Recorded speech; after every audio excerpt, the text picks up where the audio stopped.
Good afternoon, everyone. Well, technically afternoon now since I'm late, but good afternoon, everyone, and welcome to Ken's Counseling Couch, not Casting Couch, that is on OnlyFans. But today on Ken's Counseling Couch, we will be discussing acute stress disorder and post traumatic stress disorder. Most people have heard of the latter, it's a frequent term sometimes heard in reference to war or military, or sometimes being misgendered or the wrong pronouns used. So you may be familiar with that term. Now, I would say I disagree with the use of PTSD in the terms of the latter, but we'll get there. So, again, I apologize for my lateness. I've been trying to adjust some settings on my computer, and I was also having some issue trying to get noise suppression working correctly because there's a lot of jets flying over me today and it's loud as fuck. So I apologize for that. So, as I said, today we're going to discuss acute stress disorder and PTSD. I will explain those here in just a moment. Now, before we get going, if you don't follow me on my locals page, please go to kenscounselingcouch.locals.com and you can follow me there for show announcements. Or if you'd like to support me, you can be a follower. $5 a month's the minimum, and you'll get access to a slowly growing library of content and live chats with just me. Free access for a couple hours, basically, to pick my brain however you'd like. No one else there to kind of jump in. No, obviously I don't have a giant following, but you can have some set aside time each week for that. But as I said, today we're going to jump into acute stress disorder and PTSD, both of which are considered trauma or stressor related disorders. Now, most people don't know of acute stress disorder, and that's fine. Normally, when people experience a traumatic event or have heard of a traumatic event, they automatically think of PTSD, but that's not normally the way it starts. Normally, you start with something like acute stress disorder as a diagnosis, because to have PTSD requires it to be present for more than a certain period of time, which we'll touch on here in just a moment. So let me get my screen sharing pulled up and we'll jump right into this. Hopefully my annotation tool is working correctly today. I've been trying to work out the bugs in that thing too. So please bear with me if there is any issues with that. So let's get the screen shared. And I hope everyone's enjoying their Sunday afternoon or morning if you're still in other parts of the US that aren't East Coast. Okay, so it looks like I've got the screen share here going.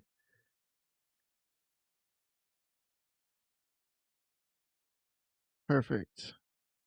And let's bring that up on screen.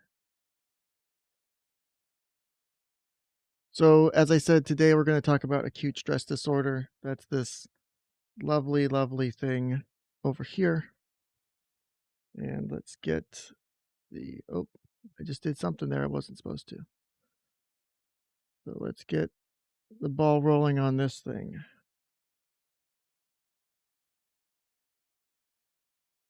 As I said, acute stress disorder is different for PTSD, as in that it's kind of defined in the name acute. So it's basically having a sudden exposure to a threatening uh, event that could cause or the fear of death or serious injury occurring, or sexual violation being one of those two. These are, again, are acute stress disorder separate from PTSD, as in there's the time duration. But you'll see as we go through both of them, there's a lot of overlap in what is considered PTSD and what is part of an acute stress disorder diagnosis. So let me get my pen open here and see if I can get the drawing going. Perfect. My autismic pen is back online with a better app this time anyway. So let's see how this works out for us today. So we'll start with criterion A. So exposure to actual or threatened death, serious injury, or sexual violation in one or more of the following ways. So you have to have at least one of these ways be responsible for the level of stress exposed to the person, right? So you need to witness, oh, well, son of a bitch. You need to witness the event. So you have to be a direct witness or experience or participant to the event. Witnessing in person as the events occur. So you can either be the person the events have happened to them, you can watch them. So, using sexual violation as an example, you can be the person who's being raped, or you can be the person who is watching the rape happen, say a close family member or friend is having that happen to them. You're watching it happen. The third part is learning the events occurred to a close family member or close friend. So, and then there's a note here. So, in actual cases or threatened, and cases of actual or threatened death of a family member or friend, the events must have been violent or accidental, right? And then number 4, we have experiencing repeated or extreme exposure to adverse details of the traumatic events, such as first responders collecting human remains, I think 9/11, police officers repeatedly exposed to details of child abuse. That's a big one. So note here too, this does not apply to exposure through electronic media, television, movies, or pictures, unless this exposure is work related. So you would not get a diagnosis of acute stress disorder here, right? Just because you watch something traumatic on TV. That's not how that works. So you're not PTSD, all that shit, because you just happen to watch a very gory movie. It requires a little bit more than just that. So as we make our way through this, so let me start to scroll down here a bit. We move on to the next criterion.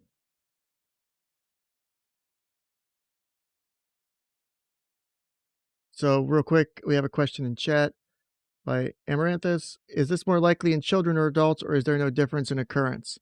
So both for acute stress disorder and for post-traumatic stress disorder, there are diagnostic criteria for both adults and children. You'll see that as we come across those here in a few minutes. It does have differentiations for what is the requirements for children versus adults. I believe it's more specific in PTSD for diagnostic purposes than there is for acute stress disorder, but you'll see a little bit more of the details as we kind of scroll down. And again, feel free to pop into chat, ask any questions you might have, and I'll be happy to answer them as we go along. So, next part is the presence. Oh, let's see here. So, we have the presence of 9 or more of the following symptoms from any of the 5 categories of intrusion, negative mood, dissociation, avoidance, and arousal, beginning or worsening after the traumatic events have occurred. So, again, we have these 5 categories that are going to play part in this here. So, intrusion, negative mood, dissociation, avoidance, and arousal. And we're going to need 9 of these for it to be meeting the diagnostic criteria. And remember the 4 things we discussed above, those also must have been part of the event or events that have occurred to lead to the acute stress disorder. So again, you can't just have it be something you saw on TV unless it's part of your job, say a Facebook or Twitter content moderator who happens to be looking at cheese pizza all day, filtering in and out of that and trying to, determine whether or not that's allowable on their platform. That would be an exception to that rule in this diagnostic criteria. So next we have, as part of this, the first part being intrusion symptoms. So that would be recurrent, involuntary, and intrusive distressing memories of the traumatic events. Note, in children, repetitive play may occur in which these themes or aspects of the traumatic events are expressed. So you may see kids do things, and this is where the kids stuff comes in, where you may see kids kind of maybe play out some of the traumatic event or do it in a repetitive fashion or do it in such a way that, to maybe the onlooker, you would find that, or to someone who's not been exposed to such trauma, like a very traumatic thing to see as just the onlooker seeing that, like, oh my God, why is my kid, you know, constantly beating their toys to death? But they may have just watched their mom be beaten to death, a few months ago or within a very short recent amount of time. So they're having these intrusive and distressing thoughts, which will come out in types of repetitive play, which may have themes that mirror the trauma they experienced. Now, I know that's kind of really shitty to hear, but it is, often the case that that's how that happens. And I mean, I don't like seeing it either. It's horrible, but it is, oftentimes how that goes down. So give me one second here. I'm trying to correct something. So I'll move down to the next part. So again, we're still going through part B here. So we need to get at least 9 of these, and doesn't matter which of the 5 categories. It just has to be 9 of them from any of these. So like I said, the first category is intrusion symptoms. Now we're down to number 2, being recurrent distressing dreams in which the content and or affect of the dream are related to the event. And another note. So in children, there may be frightening dreams without recognizable content. So that would appear as something like the child has consistent or recurring dreams, but they can't either identify what's going on in them or they don't understand what's going on in them because they may be younger, but it causes them a lot of fear, a lot of fright. They may wake up, night sweats, those kind of things. Because you have to remember, as adults, it's easier for us to put things into context. We can understand maybe the violent themes or the sexualized themes of a dream versus a child who may not understand that. Even an older child, they still may not be able to understand or process exactly what's going on. So, number 3, we're down to dissociative flashbacks. Dissociative reactions, which includes flashbacks, in which the individual feels or acts as if the traumatic events were recurring. Such reactions may occur on a continuum, with the most extreme expression being a complete loss of awareness of present surroundings. In children, trauma-specific reenactment may occur in play. So kind of similar as above, they may kind of act it out in play for a child. For an adult, you may completely or partially dissociate from your current situation, from your current environment. You're sitting there in school, you're sitting there in work, just having your normal day. Something may trigger you to have a reaction, or it may just be a spontaneous reaction. And you will suddenly feel as though you're back in that place where you have terror or fear associated with the events that took place. And even though you're sitting at home, you may be sitting somewhere that's safe and warm and comfortable, and you could still have that happen. And it's incredibly, lack of a better term, distressful or distressing to have all this happen. Down to number 4, down here now. Intense or prolonged psychological distress or marked physiological reactions in response to internal or external cues that symbolize or resemble an aspect of the traumatic events. So this can be different, like I said, internal, external clues or cues, I'm sorry. So internal cues can be remembering things associated with the event. External things can be, I'll use the example of like smelling the cologne or perfume of the person who may have raped you or may have assaulted you. And that can trigger a stress reaction. That's not always the case, but it can cause that psychological distress. Or it can cause a physiological reaction where you may tense up or you may ball your fists. You may end up in a fight or flight response just from something that triggers your memory of the event. So down to number 5, negative moods. So this is the next category, negative mood. So persistent inability to experience positive emotions. So example, inability to experience happiness, satisfaction, or loving feelings. Following a traumatic event, you may struggle significantly with finding anything to be happy about. You may be so focused on what happened to you or what happened to someone you loved or what happened to a group of people if it was, more than one of you.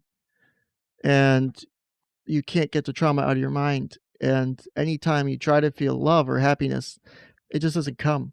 It's almost empty. So now as we move down to the next category being dissociative symptoms, the next one, number 6, an altered sense of the reality of one's surroundings or oneself. So seeing oneself from another's perspective, being at a daze or time slowing. This is kind of sort of related to the dissociative symptoms in the first category. Time could slow down, especially if you have something that is stimulating you internally or externally as a reminder of the trauma you just experienced or experienced not too long ago. Normally, I believe it's they'll discuss down below for acute stress disorder. Less than 6 months is usually the diagnostic window where PTSD is greater than 6 months. So that's what you see at number 6. And then number 7, inability to remember an important aspect of the traumatic event, typically due to dissociative amnesia or not to other factors such as head injury, alcohol, or drugs. So if you were drugged, or if you were beaten, or if you were, uh, given excessive amounts of alcohol prior to the event, or you consensually took lots of alcohol prior to the event, it still doesn't make it your fault, but it could be why you may struggle to remember different things that happened. So that's part of that. Now, the second part is dissociative amnesia, right? This part. So when you go through such a traumatic event, your brain, as a coping mechanism, will try to take you away from the event because it it's too difficult to process and handle. That's why you can have people forget they have gone through such terrible things, or they may not remember a lot of the details or a lot of the specifics. And I know that's a very complex topic in relation to things like accusations of abuse or assault, but this does happen. This is something that does occur, in people who have, you know, I'm sorry. Oh, that does happen to people who have these things happen to them as dissociative amnesia. Now, as we move down to the next one, oh, being avoidance symptoms. So, number 8 is efforts to avoid distressing memories, thoughts, or feelings or closely associated with the traumatic event. So, you're taking every step you can to get away from what just happened. You don't want anything to do with it. It's too traumatic for you to deal with. And that that's makes a ton of sense. Thinking about what you went through, obviously it's a big deal. Nor should anyone try and take that away from you and say, "Oh, what you went through wasn't a big deal." Remember, you're talking about an event that is very specific in that it's what happened to you. It's an event that could happen to two different people and have two totally different reactions or outcomes. I could be raped versus you getting raped, and we may have two totally different experiences with it. If you've never dealt with something like that, uh, you may not deal with it well. Or if, say, you were consistently raped as a child, or as an adult because of an abusive relationship or an abusive family member. You may have built up coping mechanisms that it makes it less impactful for you, although it's really not. So that's just something to kind of think about in that context. We have a question. It's a two-part question from Colonel Crayon. Is it possible to get acute stress disorder or PTSD from a number of smaller events rather than just one exceptionally bad event? I went through about 10 years of bullying at school, including violence, being choked out with a rope, and socially ostracized. I'm still pretty asocial and anxious around people to this day. So that is something we can touch on here in a minute. If you look up here, I'll scroll back up. It doesn't say specifically here that it's one specific event. So directly experiencing the traumatic events. See the parentheses? So it could be more than one event. And so if the event was traumatic enough to you, you may have those symptoms and they may persist. Now, of course, it may require more detail than just, you know, the brief information I grabbed through chat, or you might get through a simple recollection. But depending on how severe it was for you, or how severe you interpreted it, then yes, it could be a potential, stress disorder, if not acute stress disorder, or at this point, it would be PTSD because it's past 6 months, most likely, that you would have it, or it's something else. There are a few other stress disorders. I could touch on them if we have time today. I don't plan to do a super long stream today because I've got work to get done. And my hot water heater broke today. Or I'm sorry, broke 3 days ago. So I've been doing cleanup and stuff from that. And this was my holy shit, I'm under stress. I need to take a break from all this other stuff. So I'm spending my afternoon with you guys.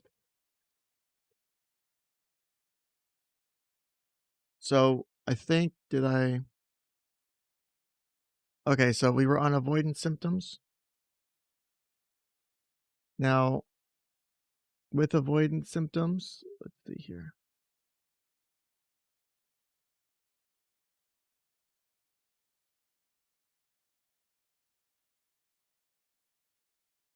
Okay.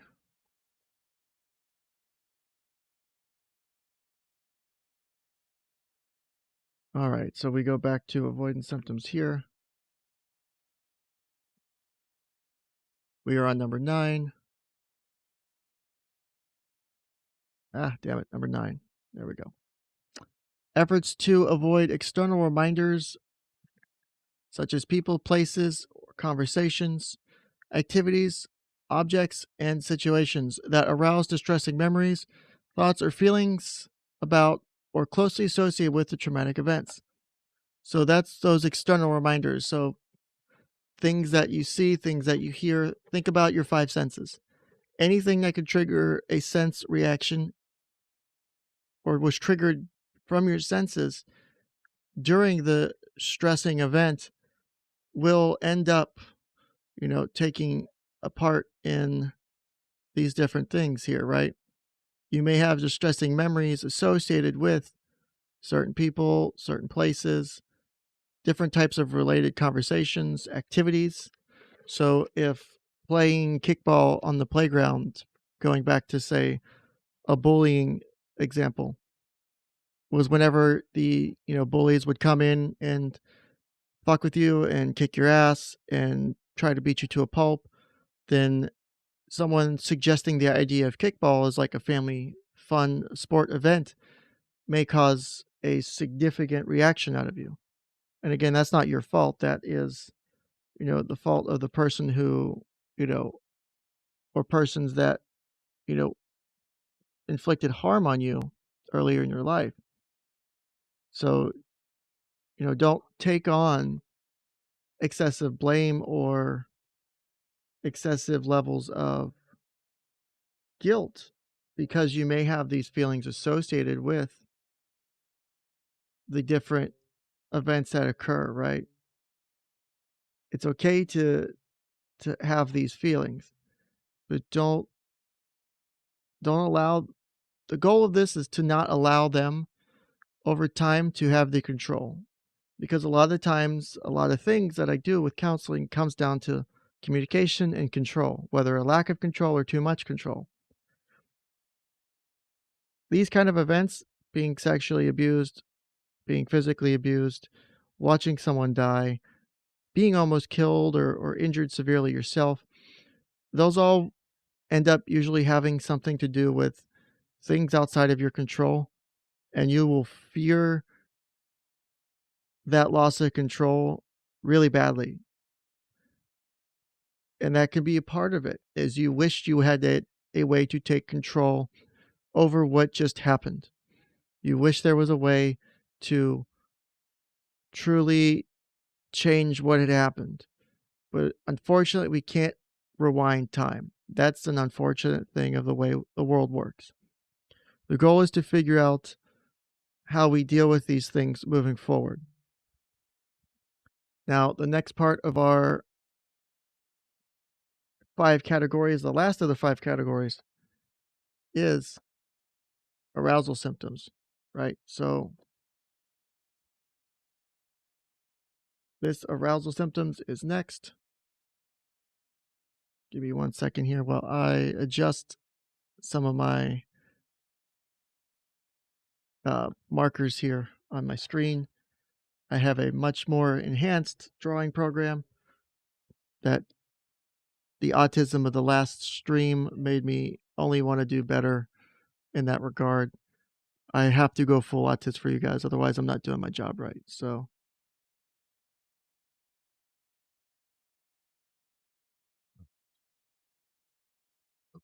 I'm totally clicking the wrong shit today. Pardon me. So arousal symptoms is things like sleep disturbance, difficulty falling asleep or staying asleep, or restless sleep, irritable behavior, and angry outbursts with little or no provocation, typically expressed as verbal or physical aggression towards people or objects. Hypervigilance. This is a huge one. Hypervigilance, you see it a lot in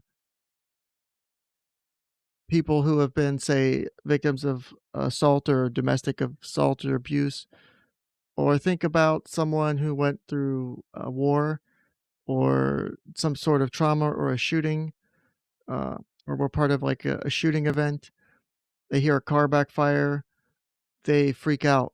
Not only are you having, that external stimuli, which is another category, but you may have someone who's constantly looking over their shoulder, constantly, is it safe to go in this place at 2 o'clock in the afternoon? Uh, am I looking at every person in the room? Am I always trying to find an exit? Am I always trying to make sure that there's a safe way out of this place if something goes wrong? That is definitely something that you'll see in a lot of people who struggle with this because they don't want to have it happen again if they don't have to. I mean, I sure as hell wouldn't. So, how do we get to a place where we don't have that happen again? Is one thing that, you'll see the strive, the desire for is I don't want to be, you know, taken or having the control taken from me again. It's just a really shitty place to be. You know, the loss of control in itself is difficult. And then add that on to, the trauma of, say, being molested or being raped. And now it's just a whole bunch of, other things that you now have to deal with for the rest of your life. And now we're trying to do everything we can to avoid them. So another one being, problems with concentration, exaggerated startle responses. So that being something where you may have something minor happen, but yet you'll be startled so bad that it doesn't look proportional to what had just happened, right? So someone drops a book and it's really, really, really loud, but in that moment, it causes a significant trigger for you. It's a massive impact on you. because it reminds you of, say, being beat or having gone through, name a lot of the things that could happen. You were raped, you were molested, you were beaten, or they did something very loud during that. And so it all comes flooding back to you, and you're doing everything you can to prepare for the worst, right? Because the worst is what happened. And we have some more input from Colonel Crayon. Speaking from experience, hypervigilance is fucking exhausting. I know what I went through wasn't as bad as war or rape, but being constantly hypervigilant when around people socially is terrible. Now, Colonel Crayon, I will say that you should never feel guilty about comparing your trauma to another person's. Because, like I said before, you can have someone who was molested 100 times in a month by everyone close to them, and yet they will be less traumatized than someone maybe going through the shit you went through. Maybe there's so many variables to factor in. Maybe their molestation wasn't quote unquote traumatic in that it was more of a grooming. It didn't come off as a rough and detailed event. So still traumatic, still inappropriate, still completely and utterly wrong. But for you, your trauma of dealing with, say, bullies and people fucking with you and being so invested and just taking out their frustration and anger and picking on you, that can really fuck with you. Way worse in some ways than other traumas can. Your trauma is yours. No one else gets to claim it. No one else gets to own it. Don't let another person try and tell you that yours is less severe, or don't let yourself tell you it's less severe than any other person's. Everything is relative. Just like the person who is, homeless may be better off mentally than the person who has $1 billion in their bank. There's a lot of factors that go into it.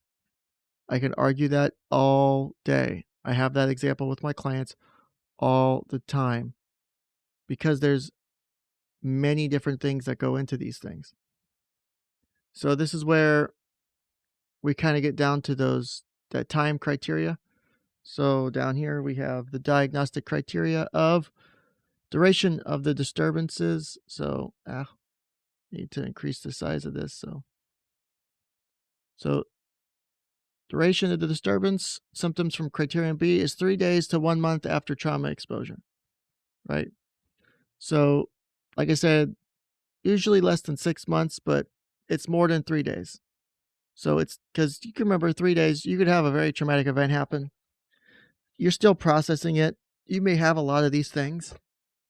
You may not understand what they are, but when they start persisting, that's when it becomes an issue. So I think, again, I have my timelines wrong. I thought it was 6 months. It looks like more than a month is where we start looking at PTSD. So exactly what the note says, I was getting ahead of myself.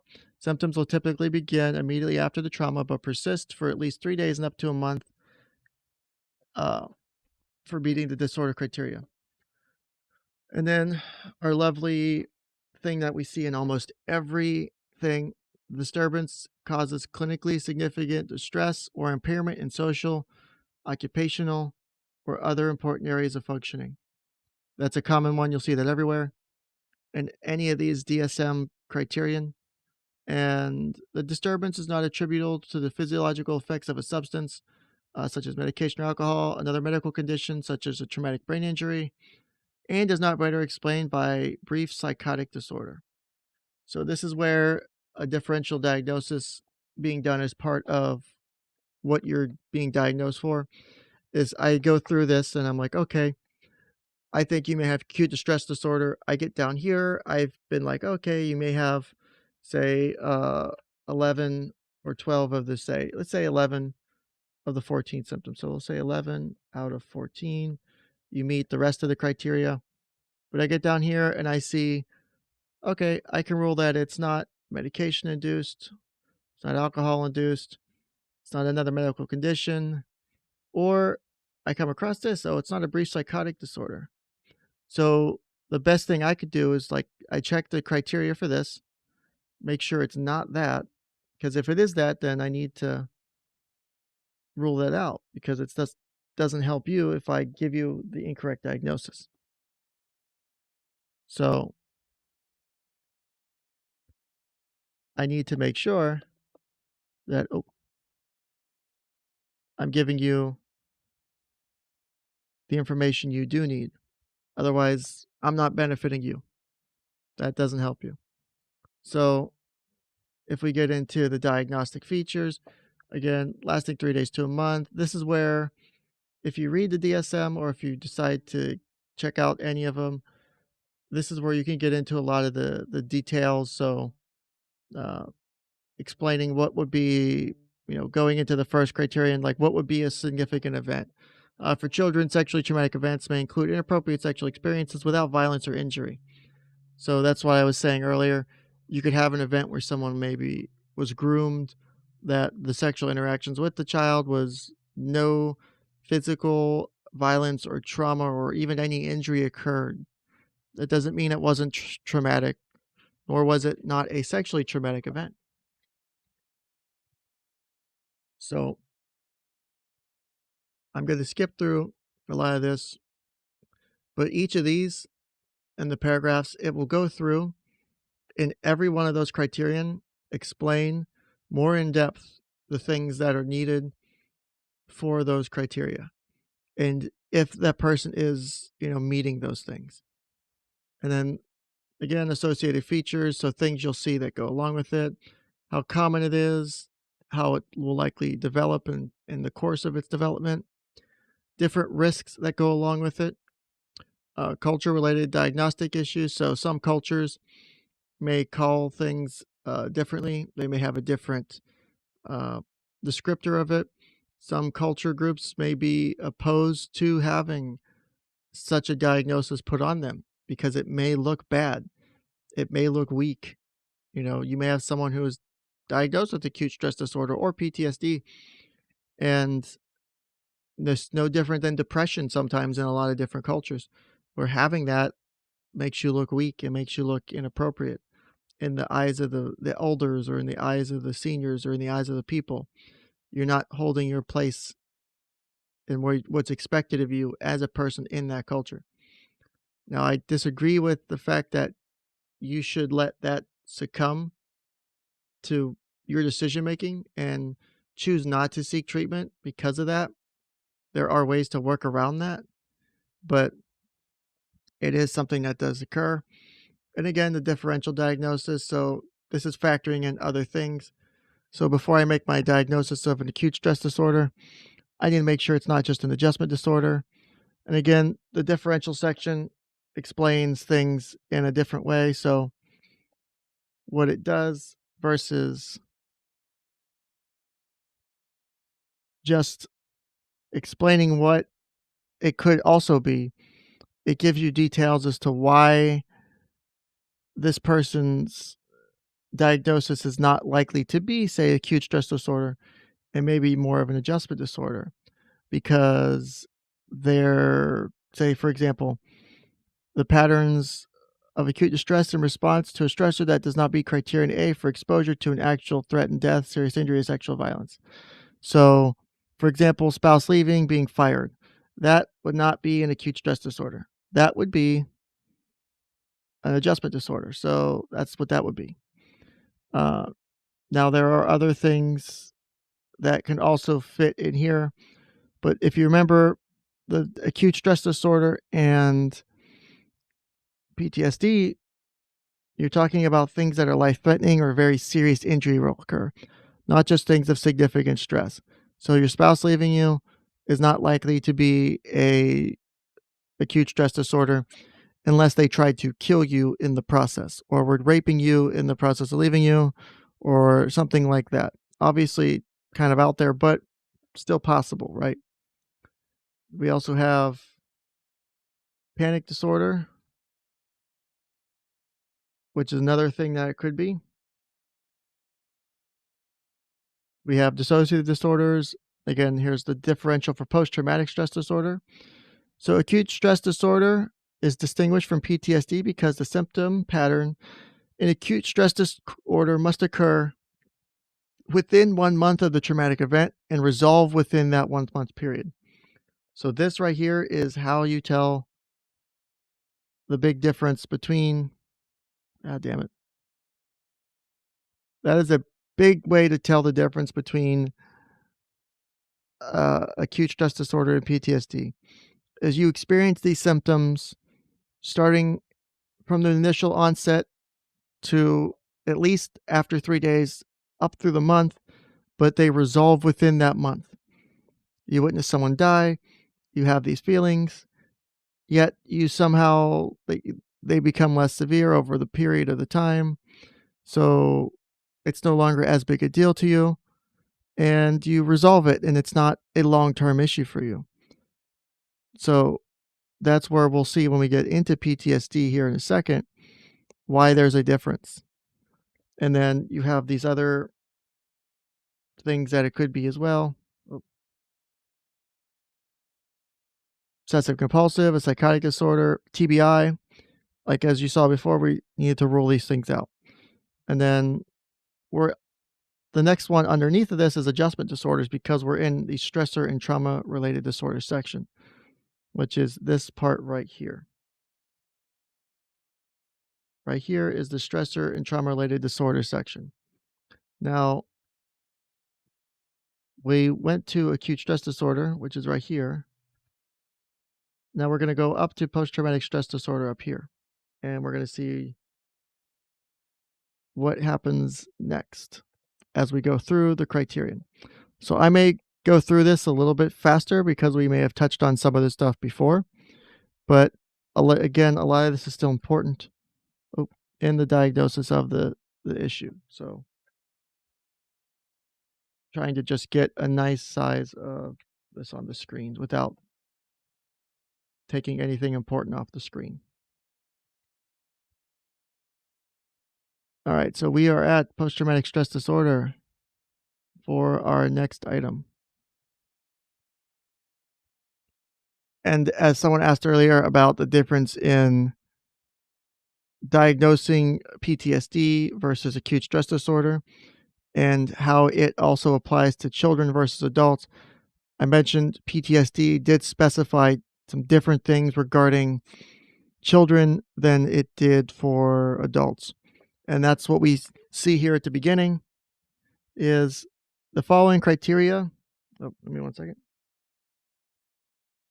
The following criteria apply to adults, adolescents, and children older than 6 years. For children 6 years and younger, see corresponding criteria below. So our first part is to go through the adult criteria for PTSD, right? So we'll start with A, exposure to actual or threatened death, serious injury, sexual violence in one or more of the following ways. So that comes back to similar things as we saw above. So directly experiencing a traumatic event. So there's that. There's witnessing it in person. Holy shit, this is not working the way I wanted to. Learning that the traumatic events occurred to a close family member or friend, and then experiencing repeated or extreme exposure to adverse details of the traumatic event. Again, as we saw, this is the same kind of wording as we saw above in that, collecting human remains. Damn it. Collecting human remains and other factors that go into that as well. Like there are things that are different, I would say, today that maybe weren't included in the DSM. And I think that the note for the exception applies very well in that if it was just exposure through electronic medium, unless it's work related, I feel like there probably could be some exceptions to that now.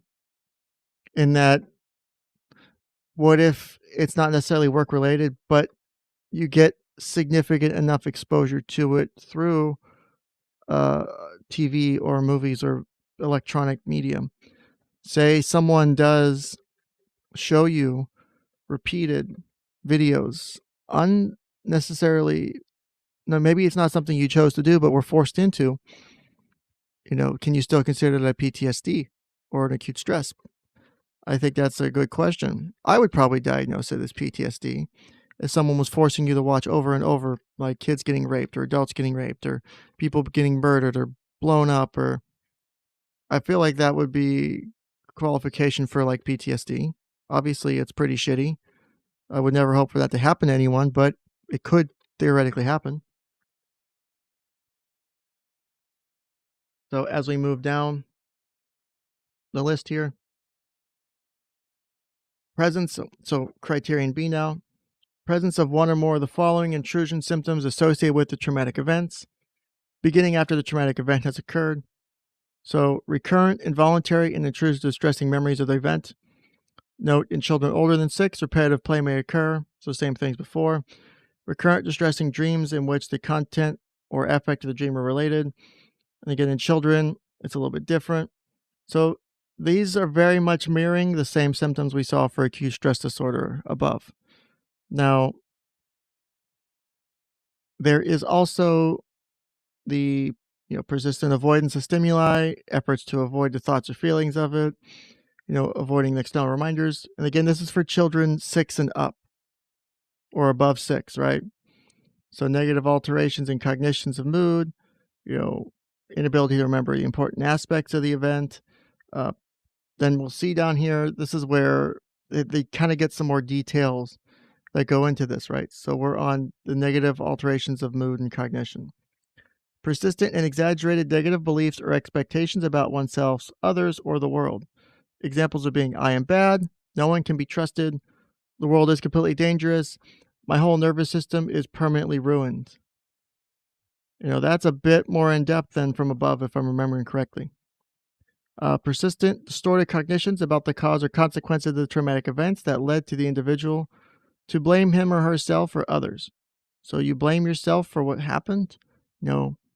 I shouldn't have gone out, I shouldn't have done this, or it was my fault that this, or this occurred. That is not your fault necessarily. You should never feel at fault for what happened. A plane crashes over you because you wanted to go out to dinner at a country road with your partner, and it just happens to crash in front of you and you witnessed a horrific amount of deaths. Not your fault. Yes, you chose to go out there. No, you didn't cause the plane to crash. No, it wasn't your fault. Even if you may have had a hand to play in it, and again, I'm reaching here, it doesn't mean that your trauma doesn't exist. You should still take that very much into consideration for what just happened. Never forget that these things are huge deals. You're talking a lot of stress, a lot of major things that a lot of people don't necessarily understand or would go through. So, remember, your stuff is different than another person's, and there's nothing wrong with that either. So remember to take yours for what yours is and to, let other people live theirs and deal with their shit in their own way. That's not to be, come off negative or sound negative, but in a way you sometimes have to be if, it's a severe enough issue. You don't want to let people determine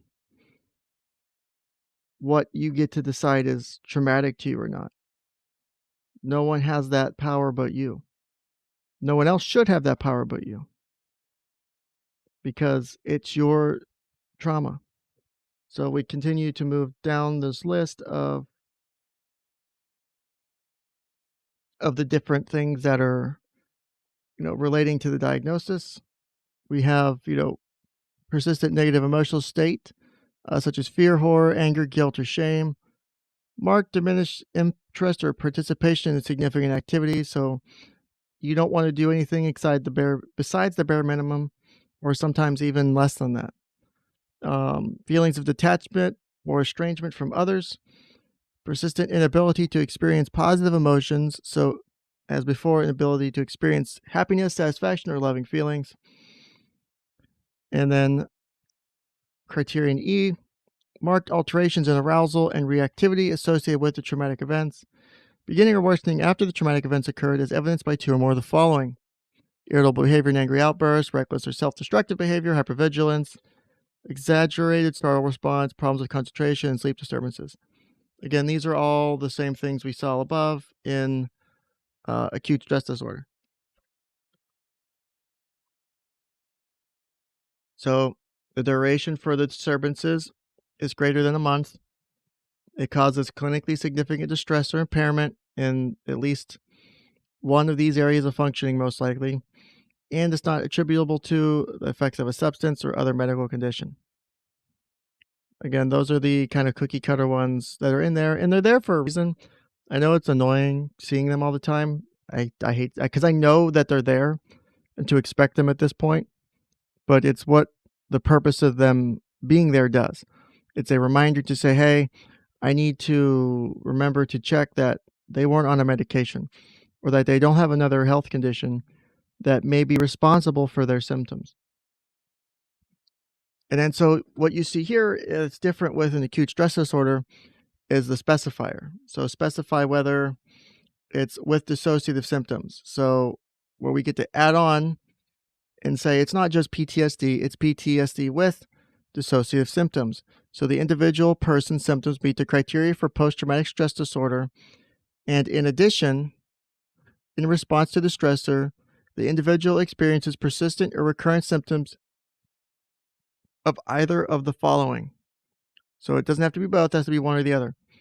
So depersonalization, which is persistent or recurrent experiences of feelings or feeling detached from and as if one were an outsider or an outside observer of one's mental processes or body. Examples of feeling as though one were in a dream, feeling a sense of unreality of self or body or of time moving slowly, kind of similar to before, but again, this is persistent and recurrent too. So, and again, at this point for PTSD, more than a month. And then the other one can be and or derealization. So persistent or recurrent experiences of unreality of surroundings, such as the world around the individual is experienced as unreal, dreamlike, distant, or distorted.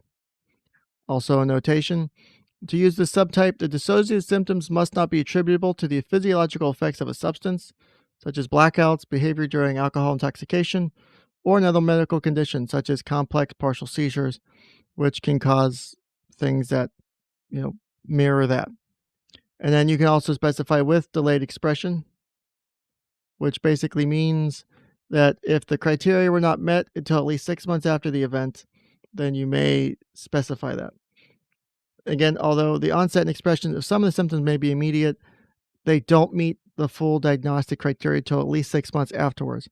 So they may have, one or two pieces of those initial, say, 9 criteria for a distressor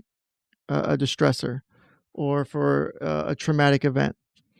But it takes at least 6 months to get to the final full-blown, holy shit, the shit's hitting the fan kind of thing, right? And that's not to say it's your fault. It's your brain processes trauma in its own unique way. Your level and your ability to experience trauma is either learned or developed over time. Some people are better at it than others. For example, I can deal with a decent amount of trauma before I start hitting my breaking point. Usually with other people. I can deal with recollections of, say, child abuse pretty decently. I don't get so upset I lose my focus and I can't do my job. I'm still wow, this is horrible shit to hear, but I could still do it. I could still do my job because that's what I need to do. And I'm able to focus on, I can still do my job because right now I don't care about how I feel because I need to help this person through this moment. I use my coping mechanisms later to help me deal with the trauma of listening to that all the time because it is traumatic.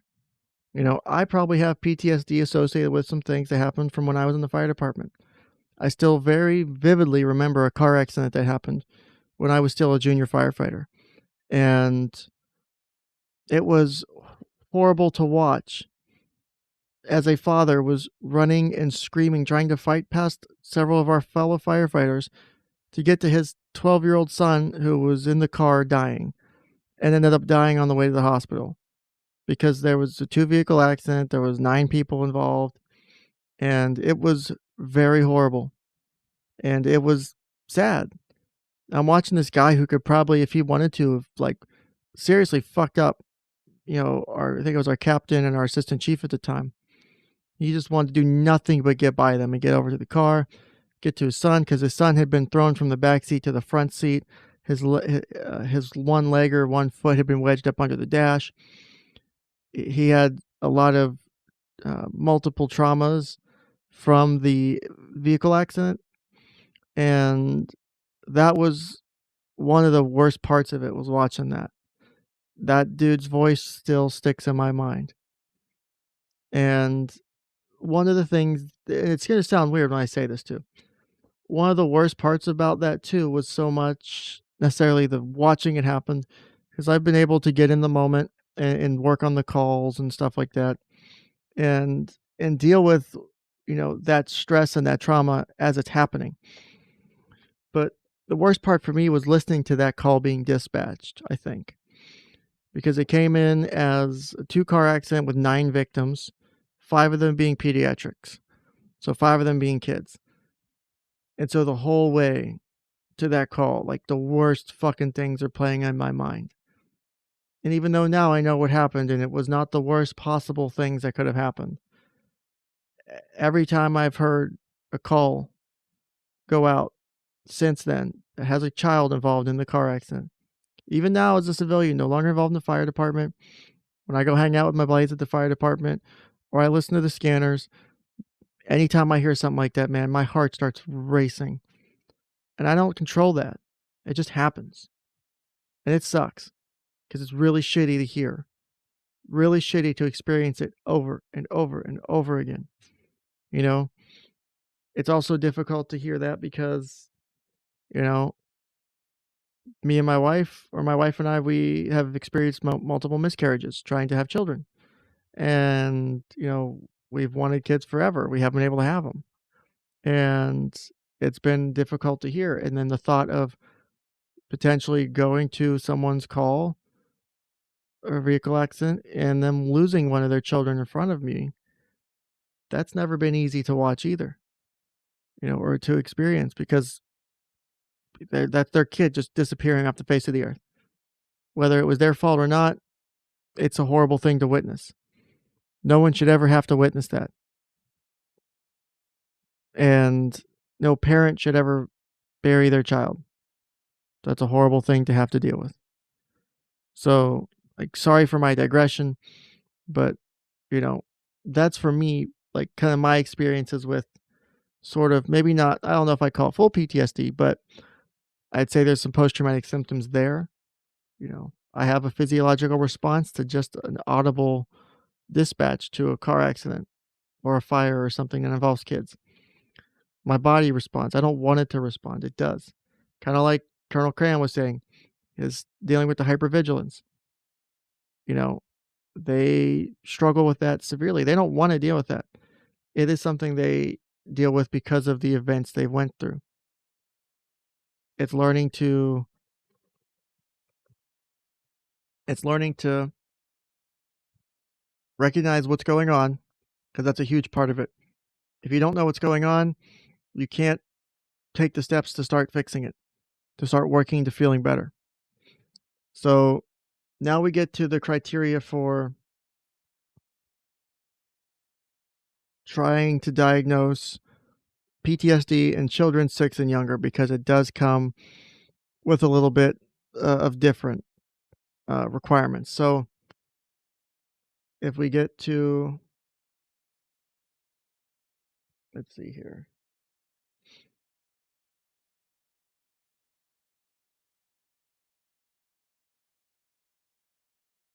All right, so let's try this.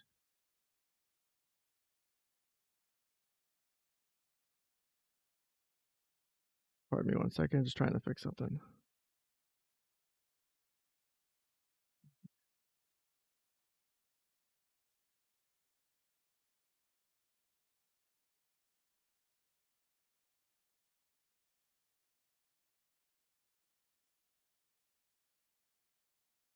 So for 6 and younger, we need to meet some of these criteria. So similar to the initial, for adults, we're needing to witness, directly experiencing the traumatic event. So we would need to be a direct participant to that sort of. We need to, for number 2 here, witness in person the events as it occurs to others, especially primary caregivers. So that be, mom and dad, that's grandma, grandpa, your guardians, aunt, uncle, whoever's there to take care of you. They're the people who it's happening to. So you're trying to, respond to it as best as you can as a child, which, hell, that's not easy to deal with in any matter, right? And then so, like before, witnessing does not include events that are witnessed only in electronic media, television, movies, or pictures. I'm almost wondering whether or not this would apply in the same context today, right? Because we have electronic media, we have video games, and not to say that video games, cause people to become like school shooters, but you have things that can happen to people that are often realistic and lifelike. And I wonder if that will have that impact on being able to determine the difference between them. So we also have number 3 of the first 3 of the criterion A, and needing to be exposed to at least one of these 3 things. Again, sorry for the airplanes. The number 3 being learning the traumatic events occurred to a parenting figure or caregiver. So the second one was witnessing it, and then the third one is learning that it actually happened to them, right? So criterion B, we move into criterion B.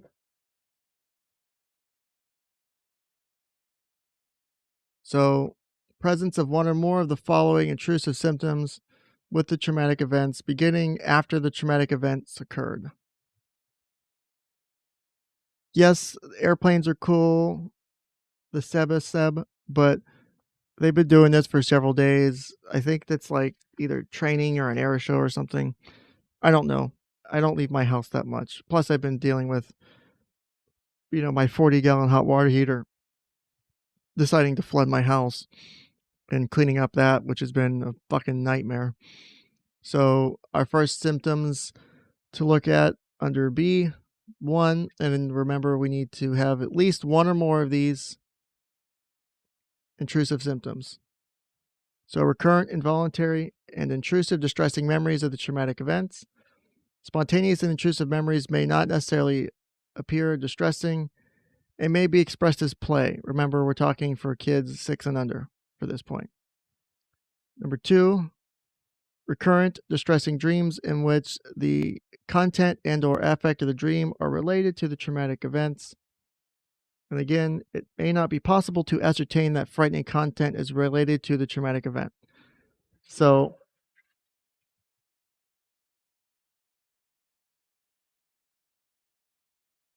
in Colonel Crayon, that is part of the problem. Is there is a airport nearby, so it does make uh, where I live loud sometimes.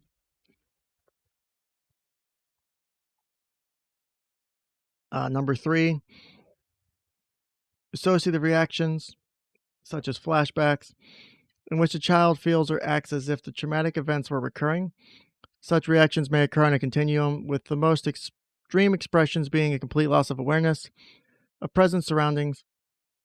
Such trauma specific reenactment may occur in play. So it doesn't always occur in play by themselves, it can occur in play with other people. So they could be playing with other kids and reenacting this trauma too.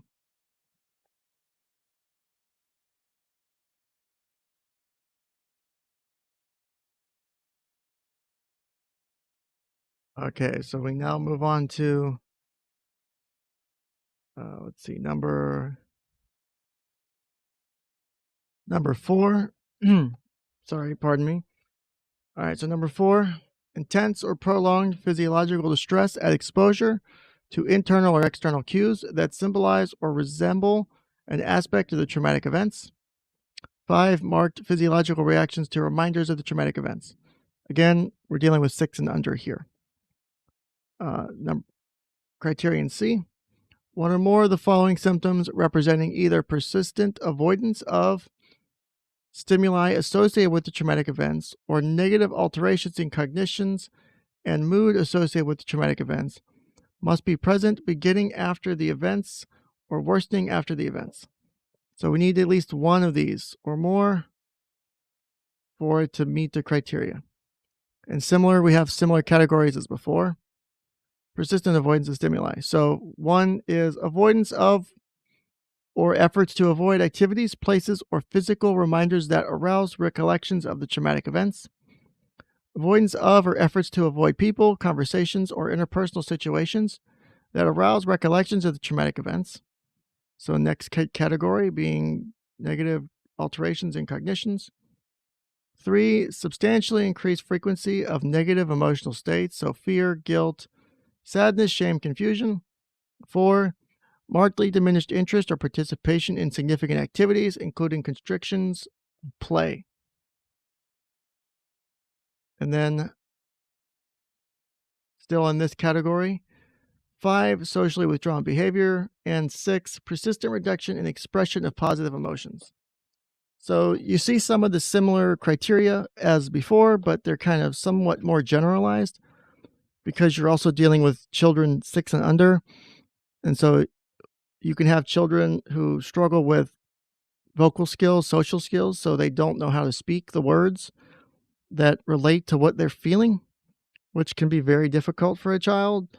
Imagine feeling something and not knowing how to put it to words. So, relating to that, I actually have a client or two that I've worked with who one of them is about 10, give or take, and they struggled initially with understanding their feelings of depression and anxiety. And they knew they felt like this, but they didn't know why they felt like it, was one of the ways they phrased it to me. They have these feelings, but they don't know why they feel like this, and they want it to stop. And it was really shitty to watch as a provider, right? I've got a young child here who is clearly distressed by whatever is going on in their life. And I just want to help. Like, that's what I do. That's why I love my job. I want to help this kid feel better. But how do you begin to describe some of those? Especially when we're talking in this situation, children under 6. How do you explain to them, oh, this is what depression is, or this is what trauma is, or this is what it means to be raped, or this is what it means to be touched? How do you get and interpret properly the symptoms of PTSD from a 2 or 3-year-old? That's difficult. One of my former supervisors at a previous job, she actually specifically worked with children 5 and under and doing like infant-based therapy to help parents, deal with the symptoms of whatever their child was going through. To me, it was profound because I'm like, I don't think I could do that. Yet she was fantastic at it, because you can't really talk directly to the client. I like being able to interact with the client, being able to talk to them, whether even if it's a kid, 5, 6, 7-year-old client. I have several of those now. Yes, you have to talk a little differently. Sometimes I use a big word or two, and I have to fix that. That's my issue. But to me, I feel like I can do a better job being able to directly interact with them versus trying to get information out through a parent or caregiver. So now on to criterion D. Alterations in arousal and reactivity associated with the traumatic events beginning or worsening after the traumatic events have occurred, evidenced by 2 or more of the following. So 2 or more of the following criterion, right? So irritable behavior and angry outbursts with little or no provocation, typically expressed as verbal or physical aggression towards people or objects, including extreme temper tantrums. Hypervigilance, like before, we see this one recur quite a bit. And so that may present differently in kids. You know, it can also, a lot of this might show up differently in kids. So, what may look like extreme temper tantrums, you as a parent or as a guardian might just think they're misbehaved. You also want to factor in what else has been going on. Have they had an experience that might have caused trauma? Have they been exposed to someone or something that might have caused them trauma? Just because they're bad and throwing temper tantrums all the time, or having angry, or being irritable, or talking back, doesn't necessarily always point to bad behavior. It can lean to this shit too.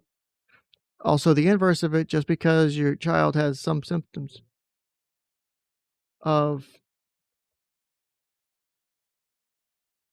just because your child has some symptoms of this,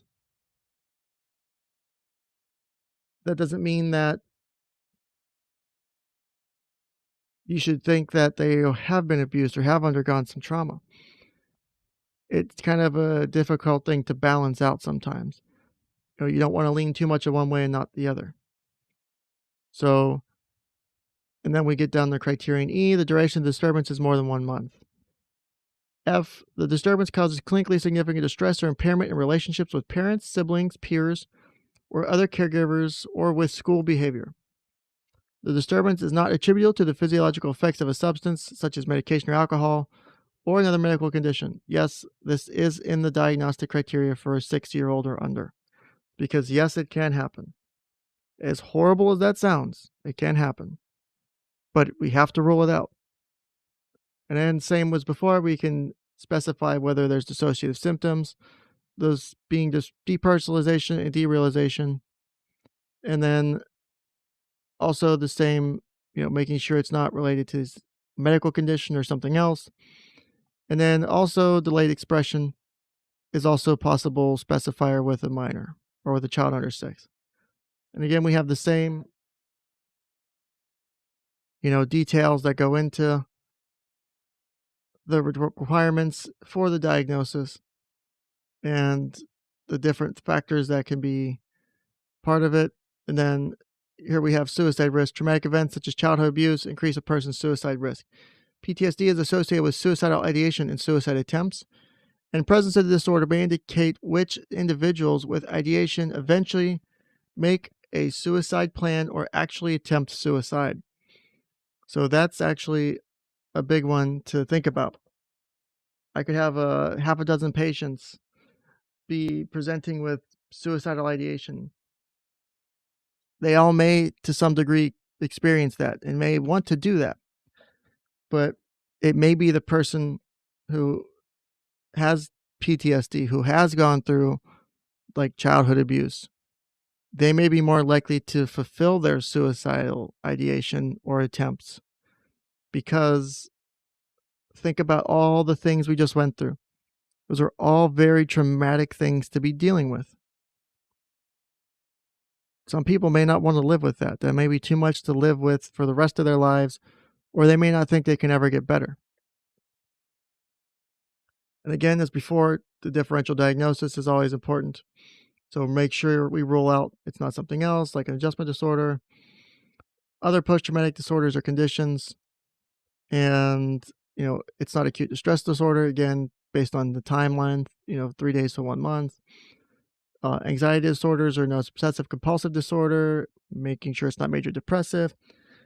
Personality disorders, which again, you don't always have to rule out things. You can also have concurrent disorders if it allows it. So you can have what's called comorbid disorders, where I could be depressed and have PTSD if I meet the criteria for both. So, but if I'm say showing for here example, some of the symptoms of major depressive, but I'm missing some of the criterion from B or C or from D or E, then it's not likely to be PTSD. It may be more of a post-traumatic stress. I'm sorry, not likely to be post-traumatic stress, be more likely to be a depressive disorder.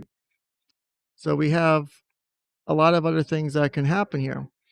And like I said, as far as comorbidity, individuals with PTSD are 80% more likely than those without PTSD to have symptoms that meet diagnostic criteria for at least one other mental disorder.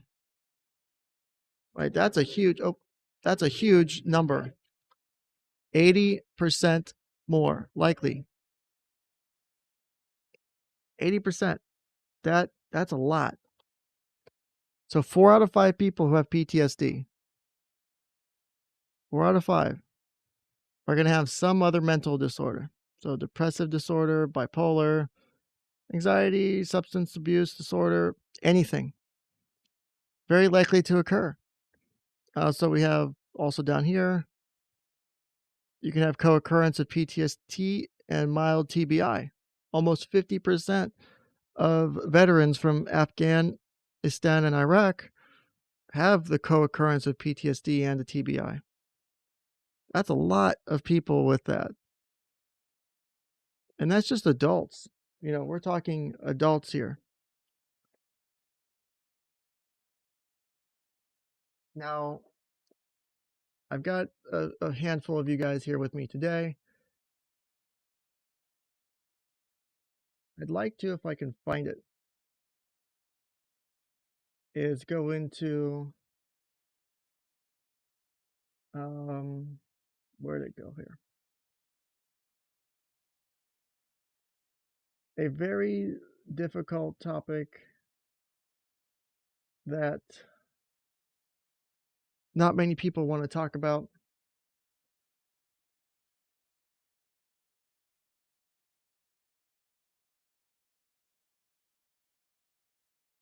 Is maybe related to this topic in general, right? If you've heard me speak on this topic before, I have talked about issues like juvenile sex offenders, which are minors who have offended against other minors, whether they are younger or older than themselves. It can go both ways, but it does a thing. And sometimes you may have someone who acts out because a good chunk of people who end up doing some sort of abuse, especially like sexual abuse, have likely been abused themselves. But that does not necessarily mean that you are likely to abuse someone just because you have been abused. So there is a difference there. Don't mix those up and thinking that, oh, I've been abused, so I'm likely to end up abusing someone. No, it doesn't work that way. You may see a relationship between those two, but I speak about that topic in general because you can have kids who end up offending, but are also very effective at being able to treat that so it never happens again. I bring that up in relation to this is because you can have people who undergo significant traumas end up making severe mistakes in lapse of judgment and being misled, misguided, and they're still able to address their issues. And they're a population that shows the lowest rate of the likeliness to offend again is almost zero, basically. There's less than almost any other criminal issue juveniles experience, which is insane. Say, both Word Bear, hello, yes, this is live, and Platinum Lemur. I did just go through childhood and adult diagnosis of PTSD. I haven't touched on complex PTSD, but if you're interested, we can dive into it real quick. I was touching briefly on something else, but we can touch on that real quick. So, complex PTSD is someone who not only has PTSD, and I don't believe you see it in the DSM, it's something separate.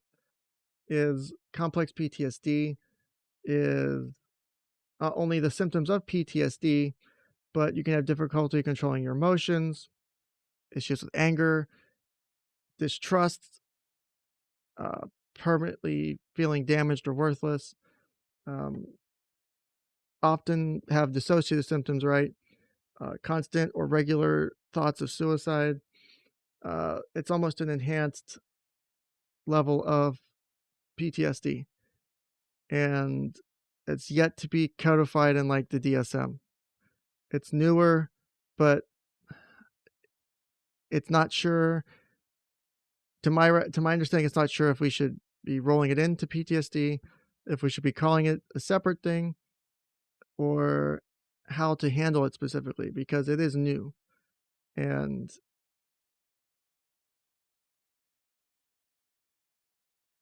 for me, I have yet to work with someone with a complex form of PTSD like that.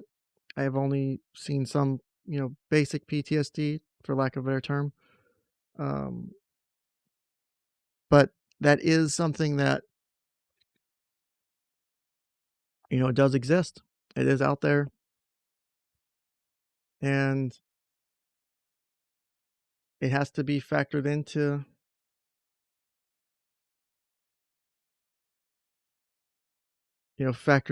the fact that we have multiple levels of trauma, multiple types of trauma that do exist. And how do we begin to deal with such high levels of,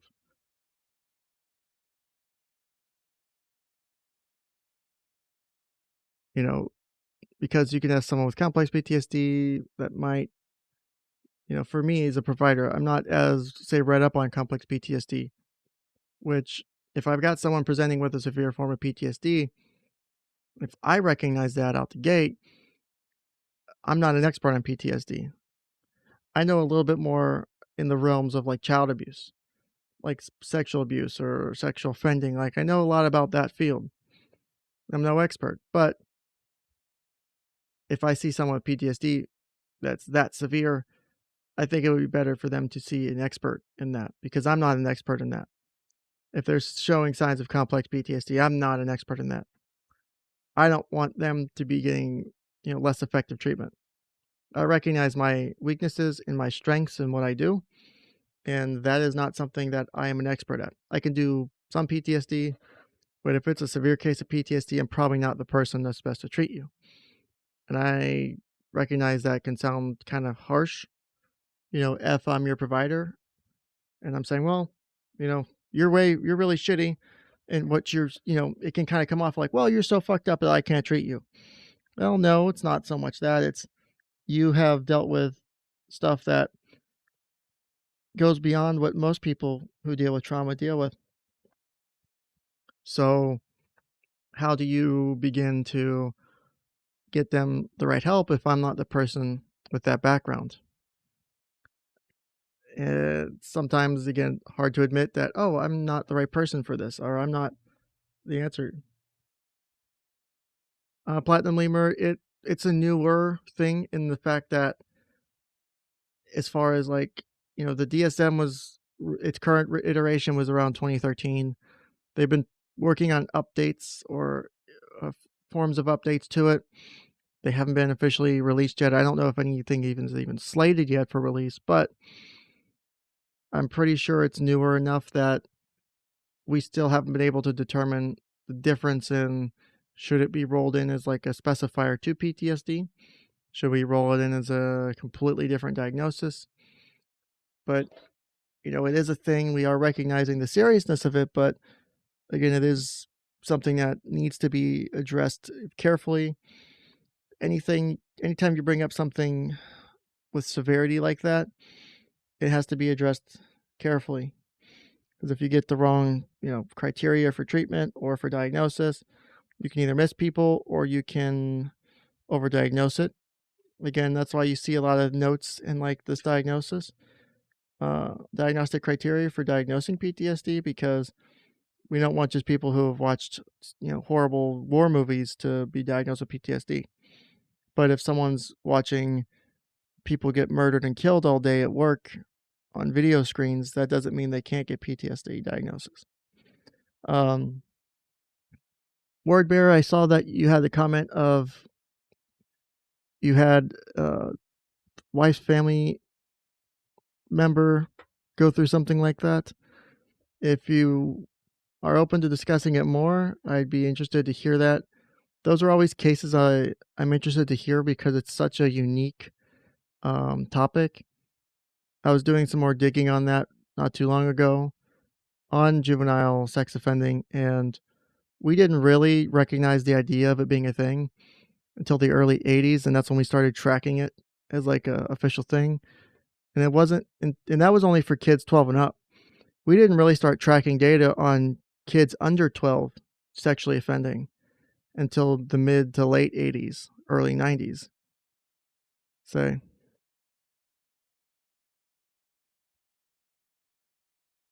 as far as platinum lemur, the complex PTSD with the overlap and with borderline, that's something I'm gonna have to look into because that sounds interesting. Like I said, I'm always trying to expand upon my knowledge in this field. Now, I want to see if I can real quick. Let me pull this back up. I know we talked about a kind of heavy topic today, but if I can, yes, the ACE score is very helpful. It's very um, so I will pull up the ACE test real quick if I can get a hold of it, a decent one, which it stands for the Acute Childhood uh, I'm sorry, Adverse Childhood Experiences Survey. It's a very well researched test that addresses, you know, really shitty things that can happen during childhood. So let me see if I can find a paper version of the test that doesn't require me to go through.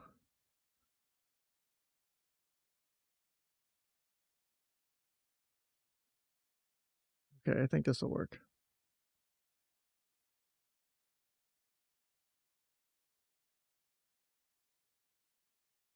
Give me 1 second while I open it up in a window.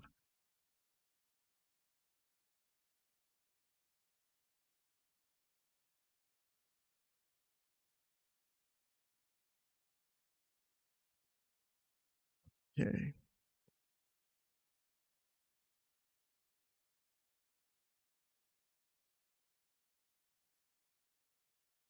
So the Adverse Childhood Experiences Survey is something that's actually really interesting. It's a form of research that's been done on recognizing common traumatic experiences from early childhood, and it can be correlated with later life experiences or challenges you may occur. It's not a specific indicator.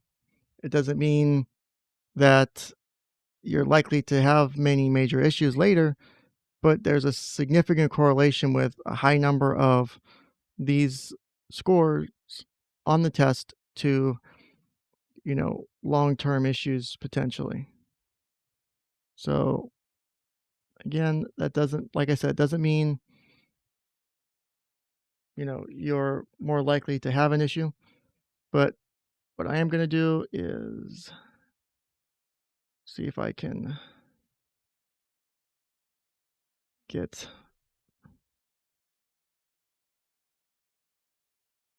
this pulled up real quick. So shit, I fucked up. Hold on.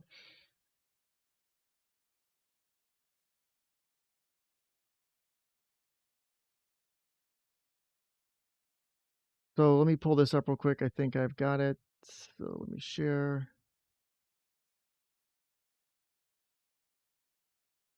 So these questions apply to before your 18th birthday. So before your 18th birthday, number one, did a parent or other adult in the household often or very often A, swear at you, insult you, put you down, or humiliate you, or B, Act in a way that made you afraid that you might be physically hurt. Yes or no is the question responses. So B, or I'm sorry, number 2. Did the parent or other adult in the household often or very often A, push, grab, slap, or throw something at you, or B, ever hit you so hard that you had marks or were injured? Again, yes or no.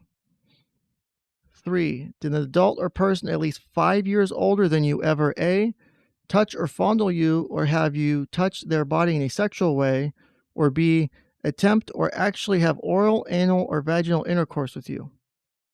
So I'll briefly explain this part right here on why there's this age gap. So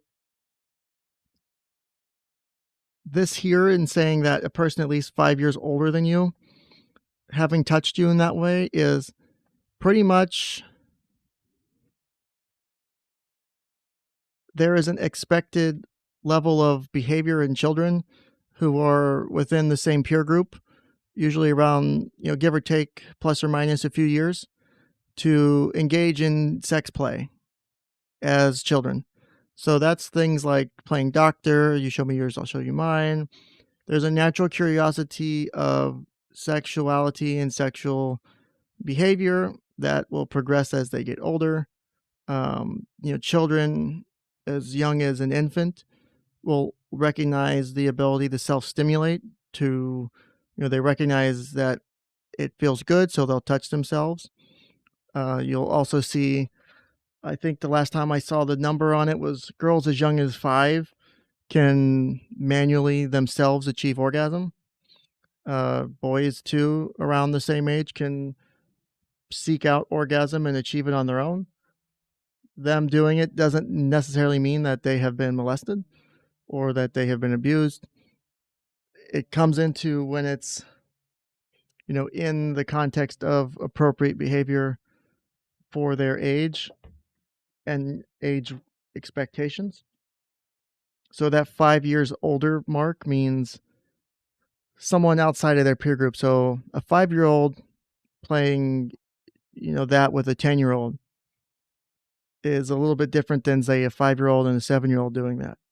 Or a 10-year-old with a 12-year-old or an 8-year-old, plus or minus 2 years is a lot different than a 10-year-old and a 15-year-old. Or, say, a 13-year-old with an 18-year-old. The age gap is there for a reason. That 5-year difference is different. And like a 4-year-old with a 9-year-old, that age difference is probably beyond the realm of normal expected age group sex play. Now, it does happen. It doesn't necessarily mean out the gate it's abuse. You can have someone who doesn't understand boundaries, who doesn't understand that it's inappropriate to do that as a child, but it does happen. And there are ways to address this should it happen to you, your child, both, to more than one of your children or to all your children. So even attempting any type of intercourse or sexual touching by someone within your age, as long as it's consensual, it's normal sex play for kids. I know those words sound weird to say, but that is normal. That is expected. In fact, you can cause damage by suppressing that to some degree, right? I have to find the study because I read it a while ago, but it was really interesting on the topic of, and I know I'm digressing here, it was on the topic of women who struggled with achieving orgasm later in life because during their childhood and teenage years, they were suppressed from being able to or allowed to masturbate. They were taught it was bad, that it was a difficult thing. And the issue wasn't so much a mental thing, it ended up becoming a brain chemistry and a brain structure thing, because your brain starts with a shitload of neurons. And as you age, it starts weeding out the things it's not using. It gets rid of the chemical pathways in the brain, the different neural pathways that you don't need because you're not using them. So your brain begins to fine tune itself to what it needs to be able to be a functioning human being as an adult. So if you as a child are not only exposed to that, to where seeking out pleasure and seeking out experience to reach orgasm, to have sexual pleasure, it becomes so negative, your brain can actually diminish the neural pathways to where seeking orgasm is impossible or damn near impossible. And it's almost impossible to recover from that in a way. So when you have those situations occur, reacting appropriately as a parent or as a guardian is just as important as, you know, how do I make sure my child's not getting abused versus causing them long-term damage. You don't want to do either. So preparing yourselves for that, I've had conversations with parents where I'm like, you need to prepare yourselves for your kids sexually exploring, with peers or with siblings, or what happens when your kid comes to you and says, I've had sex, or I want to have sex, or you need to be able to have those conversations. So again, I digress on that, but it is an important thing to mention. So number 3, obviously, very difficult thing, but if it has happened to you, obviously you can be at more risk for other things in life. Number 4, did you often or very often feel that A, no one in your family loved you or thought you were important or special? Or B, your family didn't look out for each other, feel close to each other, or support each other? So that lack of feeling close, being in touch with your family, this is kind of a neglect thing, right? So if you felt neglected or you were neglected during your childhood, if you didn't feel as though there was anyone to love or comfort you, and you didn't build strong attachments, this is where number 4 becomes putting you at risk for, you know, experiences as an adult that, or as even a teenager, that aren't good for you. So if you had a lot of this happen when you were younger, and make up for it or address it as you age, it can become problematic. So number 5, did you often or very often feel that A, you didn't have enough to eat, had to wear dirty clothes, and had no one to protect you, or B, your parents were too drunk or high to take care of you or take you to the doctor if you needed it? Yes or no? 6, were your parents ever separated or divorced? That's a big one. There's a lot of risk factors that come with being the child of a divorced parent. I mean, obviously, there's the issue with, like, say, single moms ending up with men who can, abuse their children. It unfortunately does happen. It doesn't mean anyone who's trying to date a single mom is obviously going to abuse them, but it does happen. So we move on to number 7. Was your mother or stepmother A, often or very often pushed, grabbed, slapped, or had something thrown at her? Or B, sometimes, often, or very often, kicked, bitten, hit with a fist, or hit with something hard? Or C, ever repeatedly, at least a few minutes, or over at least a few minutes, or threatened with a gun or knife? So I will take issue to this part. Was your mother or stepmother? The ACE survey was created, I think it started in the late 80s or early 90s. It's slipping my mind right now, but it's been around for a while. So the concept or idea of men being domestic violence victims as much as women wasn't as well considered, to put it lightly. So that's why you might see this specific gendered language here. Now, I could say that if I asked the same question but put dad or stepdad to some sort of degree, but rephrased it to specifically address things that men have happened to them as victims, you would probably see a lot of answers to this question in some cases too. So number 8, did you live with anyone who was a problem drinker or alcoholic or who used street drugs? Again, yes or no. 9, was a household member depressed or mentally ill, or did a household member attempt suicide? Yes or no. And then, did a household member go to prison? Yes or no. So I'm going to take this test with a specific person related to me in mind. And so I'm going to answer the questions that are appropriate to that person just to see what their ACE score would be. So, no, it never happened to them, but it happened to their siblings for number 2. So, maybe yes would also be appropriate, or um, this no, to my understanding. Um,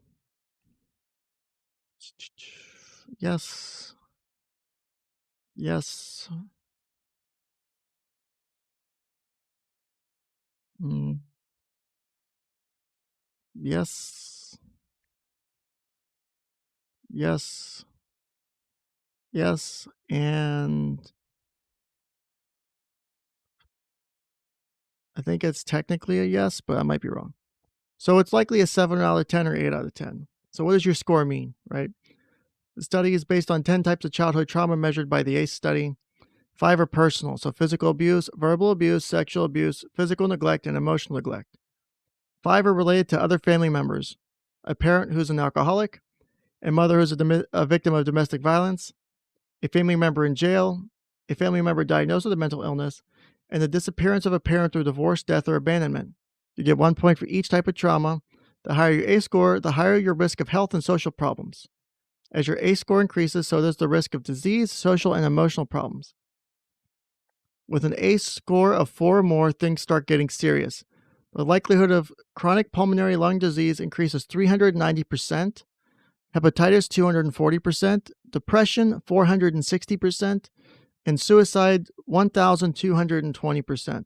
So this is an increase above someone who has a score of less than or the general population. That's a hell of a jump. Like, just look at that number, right? You're talking a jump of 1,220%, 460%. These are not small numbers. 240%, 390%. Holy shit. Like, I've seen these numbers before. I've read this stuff before. Doesn't mean not seeing it again that it's not holy fuck, you know?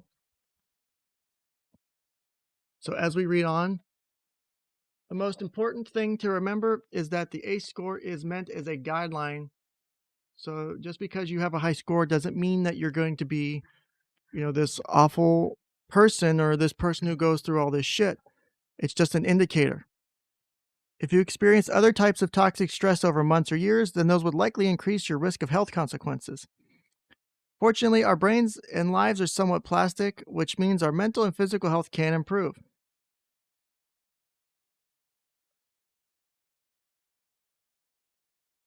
So let me scroll down. Oh, God damn it.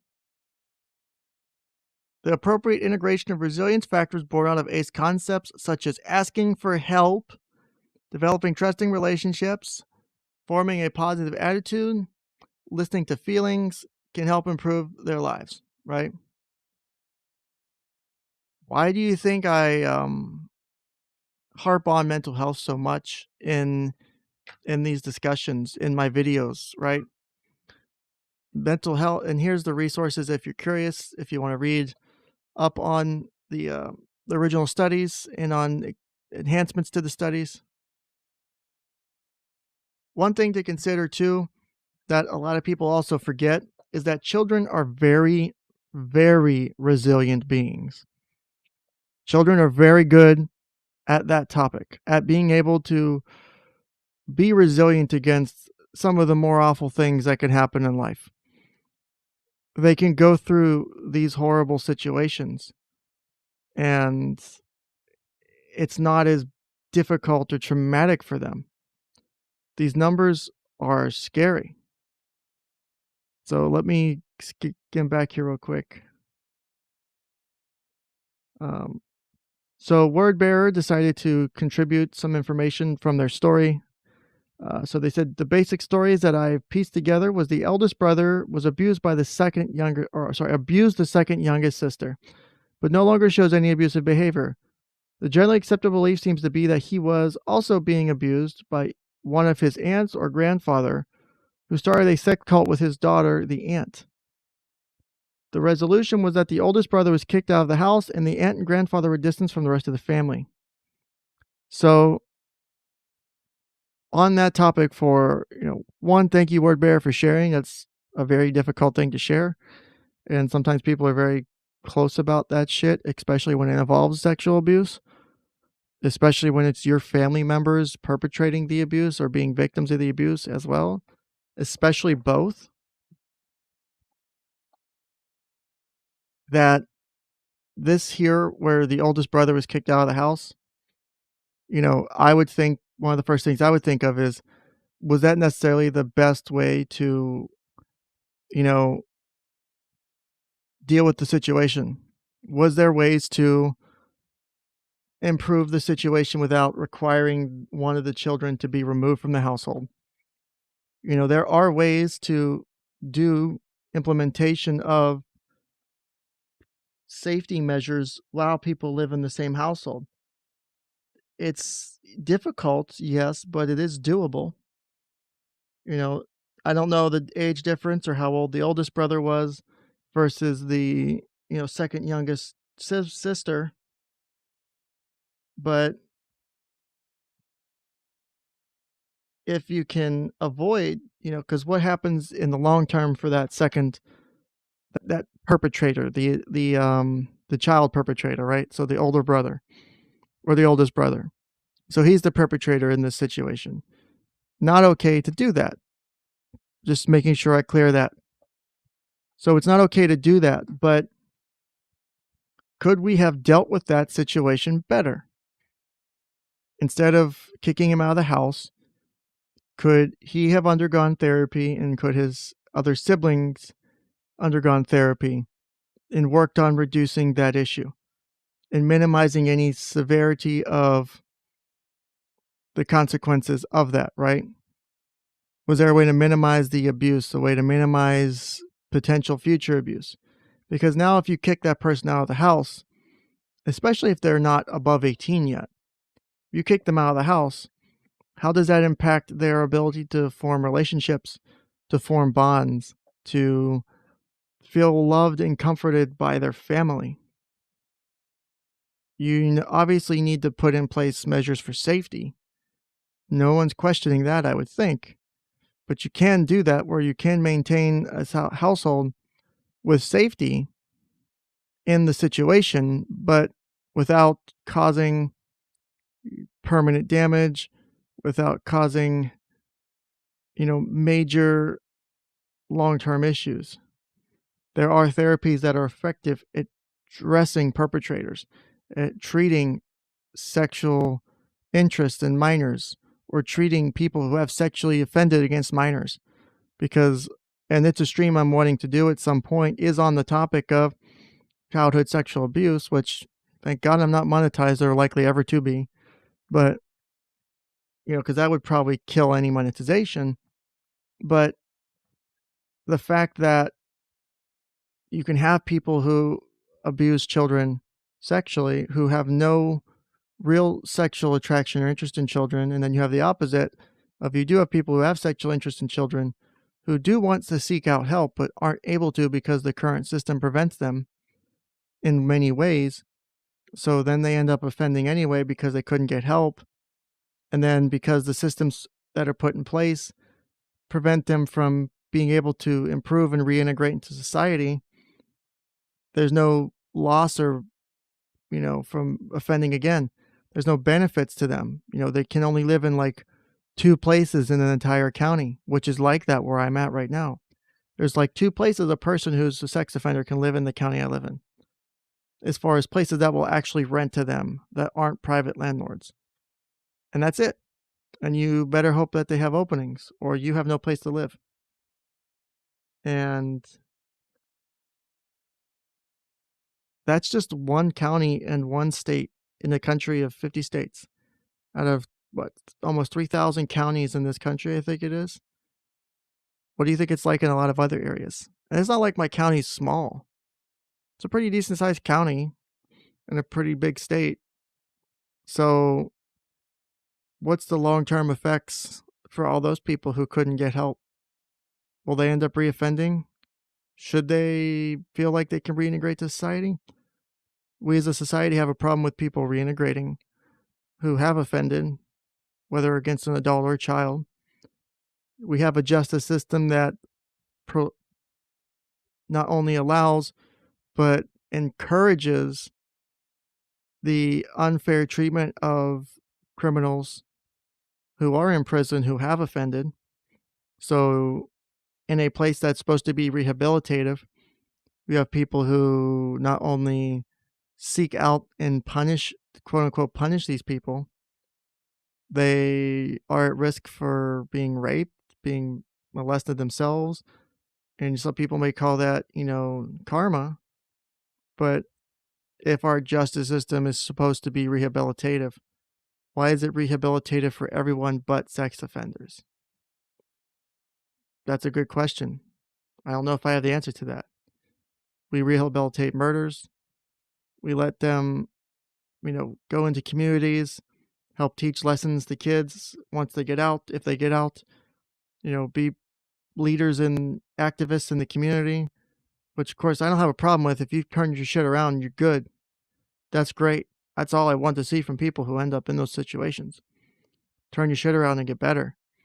But how can we let people who end up doing some really bad things get better if the only encouragement they get is the die scum and, you're a horrible person and all this and that? There's no desire to do better. It's lost very easily or almost prohibited from existing. Just some things to think about. And I'm not trying to stand for sex offenders. It's something you did that was wrong. It's something that needs to be fixed or addressed. If you're not safe to be let back out in the community, that's fine. Then you deal with that in your own. But if you can rehabilitate, then you should be encouraged and be given back your access to society like any other person. Your rights should be restored. You shouldn't be restricted from living specific places. You should have no prohibitions on your civil rights like anyone else. So, Word Bear added some comment. To this day, the two siblings will never be the same, will be at the same events or gatherings, including weddings or funerals. The brother has attempted unsuccessfully to make amends. And Word Bear, I'm really sorry to hear that. I don't know the age difference that the brother was when the abuse first started, like how old he was versus how old the younger sibling was, and how long it went on for. But if the perpetration was, initialized by the grandfather or aunt and then was encouraged through the grandfather or aunt onto the younger sibling, is it, is it possible they didn't fully understand what they were doing? And now the sibling doesn't have to, accept an apology. They don't have to be okay with what happened. They cannot want to make amends. That's their decision. It was clearly a traumatic thing for them, and that's understandable given what happened. But have they given the chance to make amends? Was it the person who offended not owning up to their own actions or their mistakes? Could they have done a better job of it? Did they not try to do a better job of it, right? There's a lot of questions I think that go with that. And it's not as simple,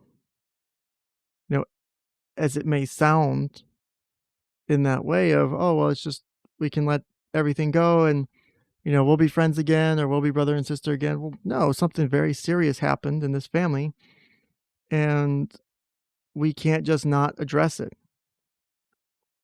Right. And fuck, while we're on the topic, why don't I just bring up the diagnostic criteria for pedophilic disorder. So where'd it go? Here we go. Since it's somewhat relatable to the current topic at hand, right? Give me 1 second as I fine tune my Zoom here.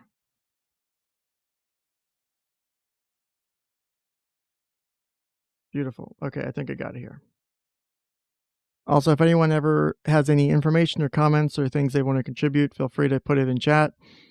If you ever want to come on the show and share your personal experiences or family experiences, I'm also open to that as well. I would love to get more information firsthand from people. Part of this platform is to do that. So, real quick, let's do a discussion on pedophilic disorder. So, let me get set up here.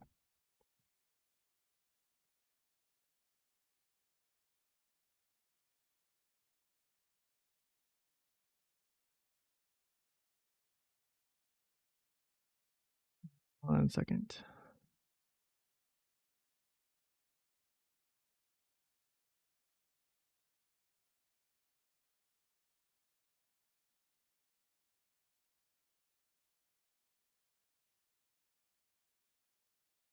Okay, let's get this back on the stream.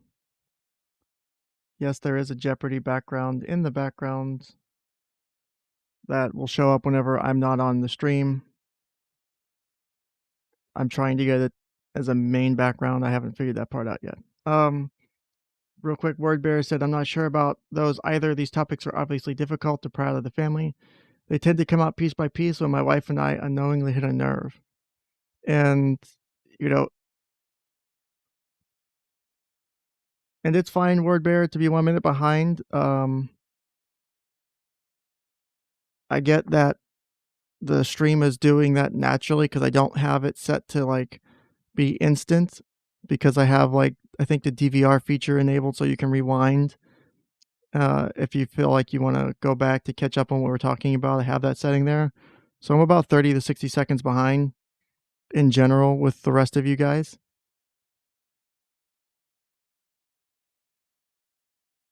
Um, Also, real quick, Colonel Crayon asked, "What's the typical treatment for paraphilic disorders?" So that is, for example, on say pedophilic disorder. So let me zoom in here. I will. Okay, so here we go. So the ways you can deal with that are a couple. In that, usually I would aim for like a cognitive behavioral therapy approach, recognizing, for example, pedophilic disorder, recognizing that you have a problem, you know, because there's probably a strong argument to make that something like pedophilic disorder is um, like a sexual orientation, right? Because there are people who have it that don't want to have it. So how do you then deal with that, right? I am attracted, quote, the person is attracted to children, but don't want to be. So we'll start with the diagnostic criteria for this in that you have, one second, over a period of at least 6 months, intense sexually arousing fantasies or sexual urges or behaviors involving sexual activity with prepubescent child or children, generally aged 13 or younger. Again, it's for prepubescent children or child or children. So usually, if we go back to the Tanner stages from the gender dysphoria and children discussion, once you hit like Tanner stage 2 is when you start expressing like, where you start getting like wisps of pubic hair or breast buds begin to spout in females. That's when you start getting from the prepubescent stage to the um, actual pubescent stage. So you need to have these different criteria for a pedophilic disorder. And I bring this up because this will matter in the discussion of, say, juvenile sex offenses. So you have the first one here. So A, B being the individual has acted on these sexual urges, or the sexual urges or fantasies cause marked distress or interpersonal difficulty. And so it says here, or, which means that the person necessarily hasn't offended, but the sexual urges and fantasies cause marked distress or interpersonal difficulty, right? So this is where someone who hasn't offended, oh, damn it, someone who hasn't offended wants to get treatment but can't because You know, as I've discussed before, they may not be allowed to get treatment, or being able to seek treatment isn't easy in their location. So the individual is at least 16 years of age and at least 5 years older than the child or children in criterion A. So you can't be 12 years old and be labeled with pedophilic disorder, right? That's just not possible.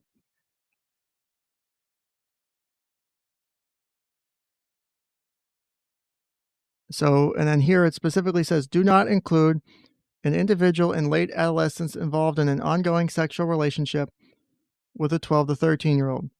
So, say someone who's 16, 17, who's dating or in a sexual relationship with a 12 or 13-year-old, that's not criteria necessarily for a pedophilic disorder. And then once we get down here, there's some specifiers. So, they're very specific specifiers too.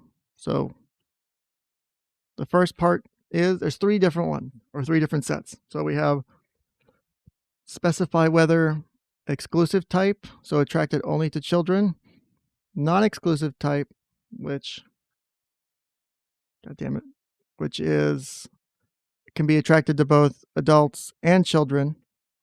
And then you can specify whether they're attracted to males, attracted to females, or attracted to both regarding the pedophilic disorder. And then there's also a third specifier of limited to incest. So it's only focused on the context of the sexual attraction being related to family members themselves, right?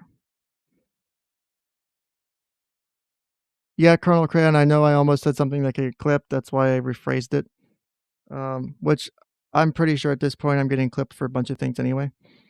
So the reason I mention that is because while it's possible, not clinically possible, but say potentially possible, for say a 12-year-old to be sexually attracted to say a 5-year-old, it's not necessarily them showing signs of being pedophilic because remember, they're not yet pubescent. They're still prepubescent likely. They may just be showing sexual interest that would be maybe considered appropriate for their age, but they're focusing on younger kids versus kids their own age. One issue with this is the likeliness of a juvenile sex offense against another child being them specifically doing it because they're sexually attracted to them is very rare. It's likely related to potentially other abuse going on, other ongoing issues in the household, or a myriad of other factors. The idea of it being focused on a pedophilic disorder itself is low, if almost impossible. There are a bunch of different reasons that those things happen. It's not okay that they happen, but they do happen. What we do and what we focus on is moving forward from them and how we deal with them. So for like someone who has pedophilic disorder, say an adult, my goal would be to help them recognize, hey, you have this issue. You realize it causes, urges and fantasies that cause you distress in your interpersonal relationships. Say they are attracted to children and they do have their own children. They haven't offended, but they want to get help so they don't offend because they don't want to do it. But they do have these urges that they can't get rid of. The goal is to help minimize the urges, maybe find healthy outlets for those urges. So, say masturbation, um, say loli or shota, hentai, right? As long as it's legal in your country or state, right? And finding ways to control it. Because just like anything, if you suppress it enough, the balloon's going to burst. You can only put so much air into the balloon. You can only suppress shit so much. That's why people have explosive reactions when they try to hide that they're feeling down. They try to hide that they're feeling sad. They try to hide that they're feeling angry or dealing with stress. It will eventually come out, and it comes out bad. My goal would be to focus on finding healthy outlets for this issue.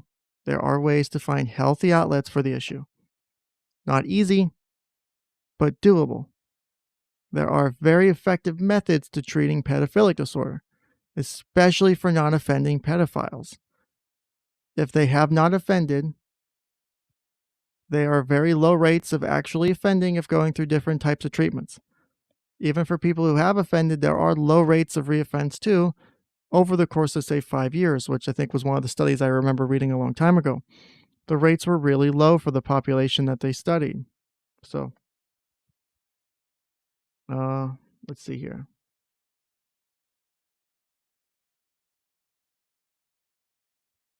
Someone had asked, someone had said, they really don't go away. My wife hit one the other day. It really makes things difficult and just brings up a lot of questions that are never answered. So my question for that word bear would be, is, um,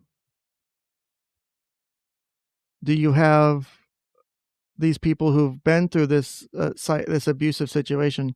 Have they actually gone into therapy? Have they actually gotten help for it, or has this just been something that they've never truly addressed? Because you're going to continue to hit landmines, especially if they're not addressing the problem. You need to address the problem. You need to focus on what's going on. You need to find the answer to the problem. So, word bearer, do you mean hebephilia, which is like pubescent children, like ages 11 to 14, versus, say, pedophilia, which is ages under 13? Because that would be the difference in that. So,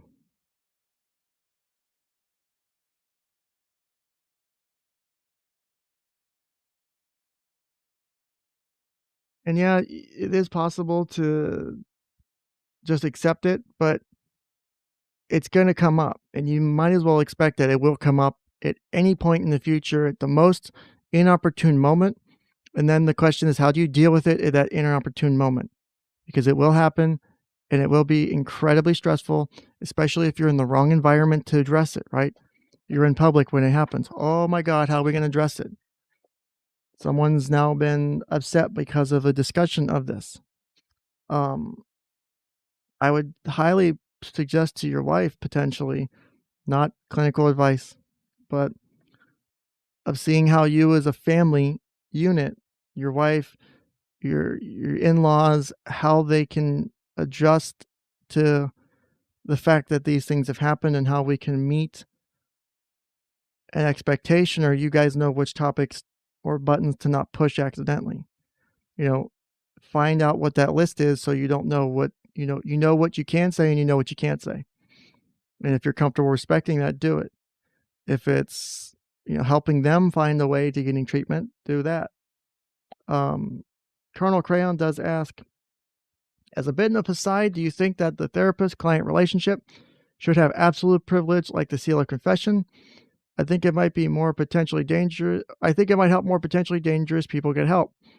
So the issue necessarily with seeking help for, like, say, pedophilic disorder isn't that they can't come and get help. They can. They can come to me and say, I have these attractions towards children. I have kids in the household, but I don't feel like I'm going to offend, or I have never offended. I don't have to report that. That's not necessarily something to report. Other people might. That's the issue. Is there have been providers that someone will come in and say, I'm attracted to children, and will just straight up report them to DCF or to the police. That's not helping a fucking thing, in my opinion. I personally think that it should be my decision on disclosure. I should get to decide whether or not, if a kid comes into my office, if an adult comes into my office and says, this has happened, I should make the final call. Because if someone was molested 10 years ago and they're now an adult, I have to report that. Or if they mention that there might have been an abuse, that their uncle may have touched them, but they're not sure. If I don't report that, I'm held legally liable. So the system is set up right now to push towards disclosure when the discussion of abuse comes up at all. Is that if there's potential for abuse, that it needs to be addressed. I can't make that decision. I can't make that call. Just like Elder abuse, I can't make that decision. I can't make that call if there's an allegation of it. Even if it gets investigated and dropped the same day or the next day, I still don't get to make the final determination on it. I don't like that. That bothers me as a provider. If one of my clients wants to come in and tell me that they've dealt with this, if they're not ready to deal with the situation, so say they were abused, it was by their dad, but their dad died, right? But they're not yet ready to disclose that. Now I've got to involve the state. I've got to involve investigators. I got to involve them, potentially doing a rape kit on this child. Tell me how them coming into my counseling office and disclosing they were raped helps them. They just got put through more trauma because they opened up about their trauma finally. I don't like that. That bothers me. I would like for that to change. But I'm also limited in what I can and can't do in changing that. Most of the country has pushed that direction in removing some of that issue with disclosure because of what has happened in the past with failing to disclose shit like that. It's a big deal.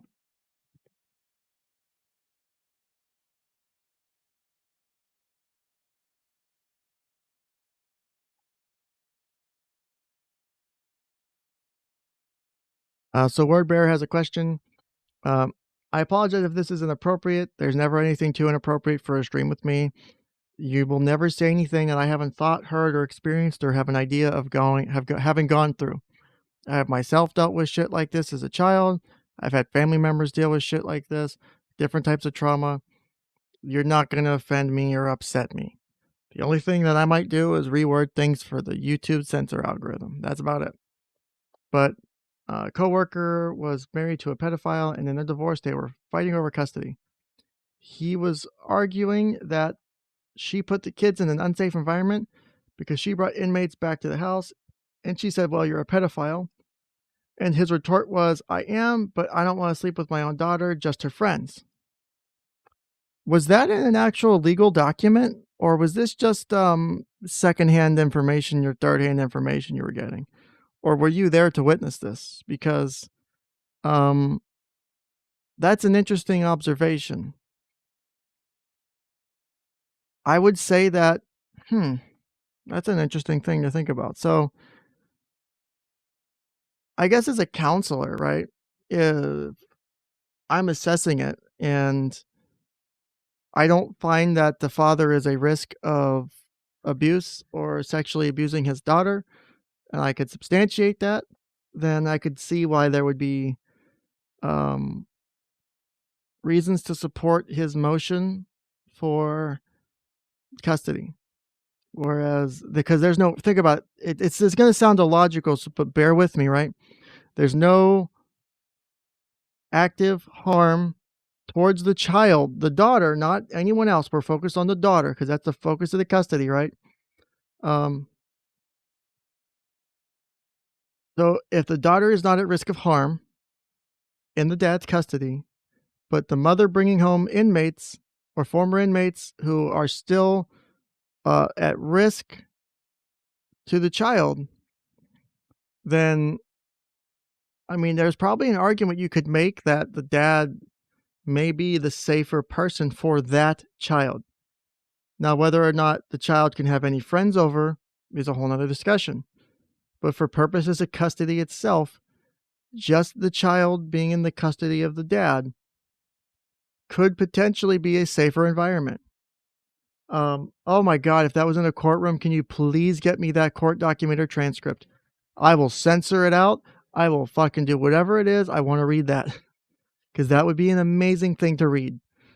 Because I would love to analyze it from like my perspective, not just the legal perspective, which not my realm, but the counseling and mental health side of that is kind of interesting too. Um, but yeah, I could see a situation where you could make the argument is if the dad is reformed, if he was convicted of pedophilia, or I'm sorry, not pedophilia, but of a sexual offense, or of or of say like CP or something like that, and he ended up going to jail. He got out of the jail. He reformed, whatever. He may still have the attraction towards his child's friends, but the desire to act out that desire isn't there, or it can be mitigated, and there's no safety concern, then under law, the father does have the right to custody to his child unless there is a legitimate safety concern. Now, would I feel comfortable making the argument? I would need to know fucking more details than this. But I feel as though it would be an interesting debate to have regardless. Um, don't, let's see. So, Ward Bear added on to this. So, she brought home currently incarcerated inmates for snuggle sessions while on detail. So, how did she get them out of the prison to home to snuggle session with them? See, that right there. So, if let me get some autisms real quick. So, let me pull up a whiteboard real quick because um,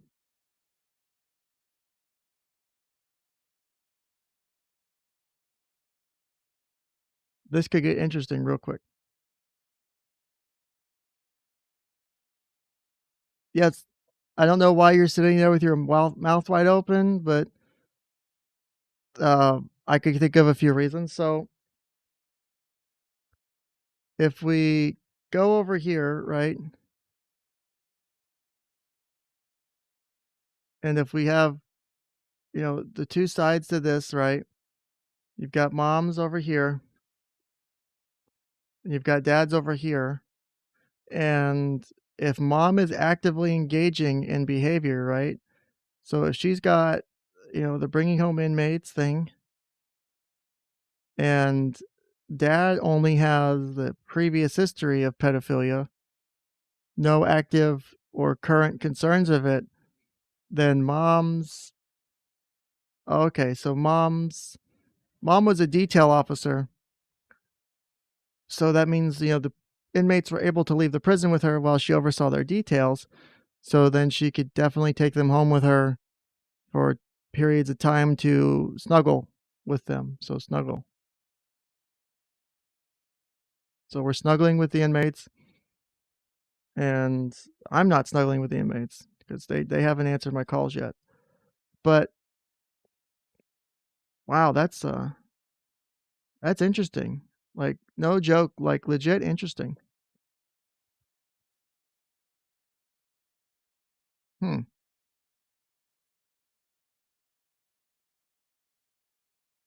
I would say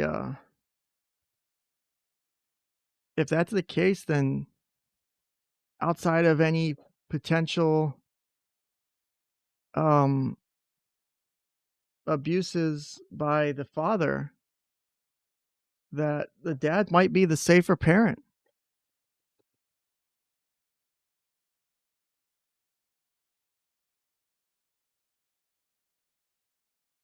Which again, I know sounds kind of shocking, but that might actually be the case. Don't hate me for that, but that might be the case of dad being the safer parent for for the child. And huh, let's see. We have more details to add to this.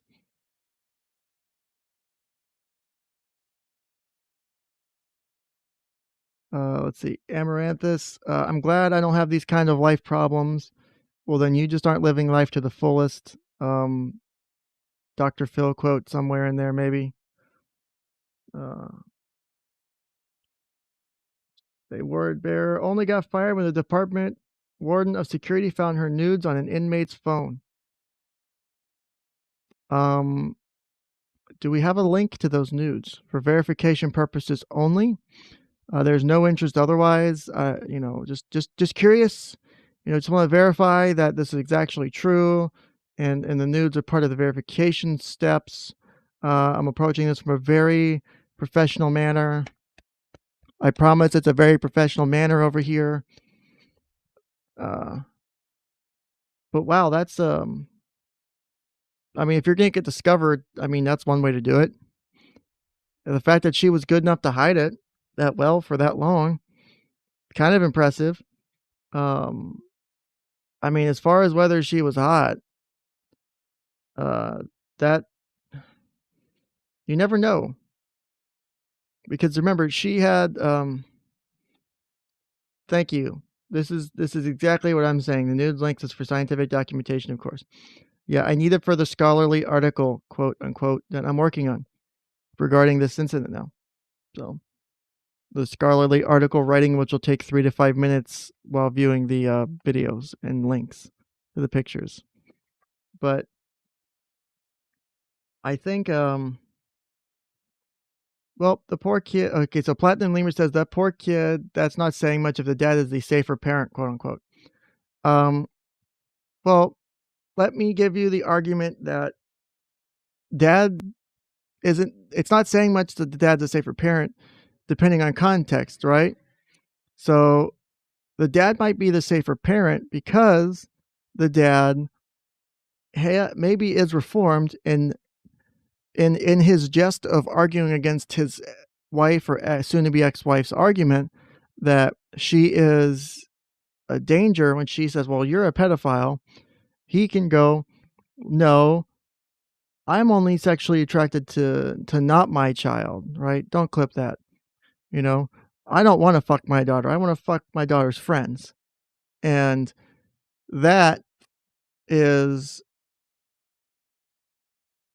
in the context of, oh, I am reformed and I do have these urges, but I have healthy outlets, my counselor, I have all this documentation. Of course, I'm reaching here.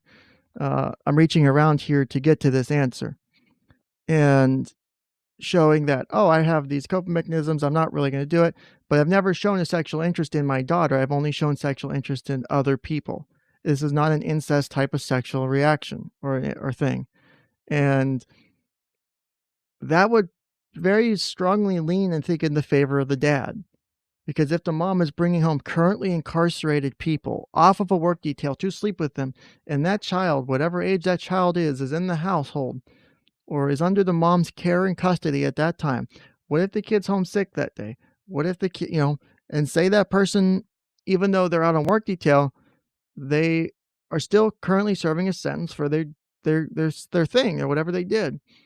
I think that puts the child in a much more risky situation with the mom, again, depending on what the other variables are regarding the dad.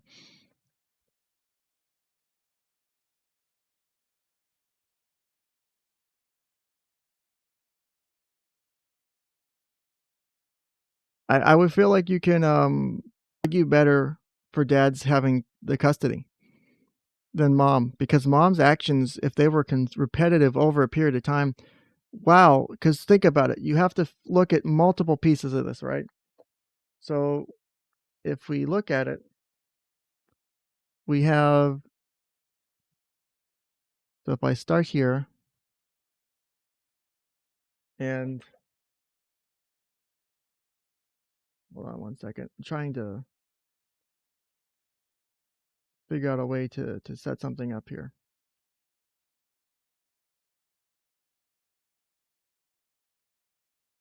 Is the mom was potentially in a position of authority, right? So mom is in this position of authority over dad or over these inmates in her job versus dad who is potentially a pedophile or a reformed pedophile or even if is still active interest even after being out of jail or whatever.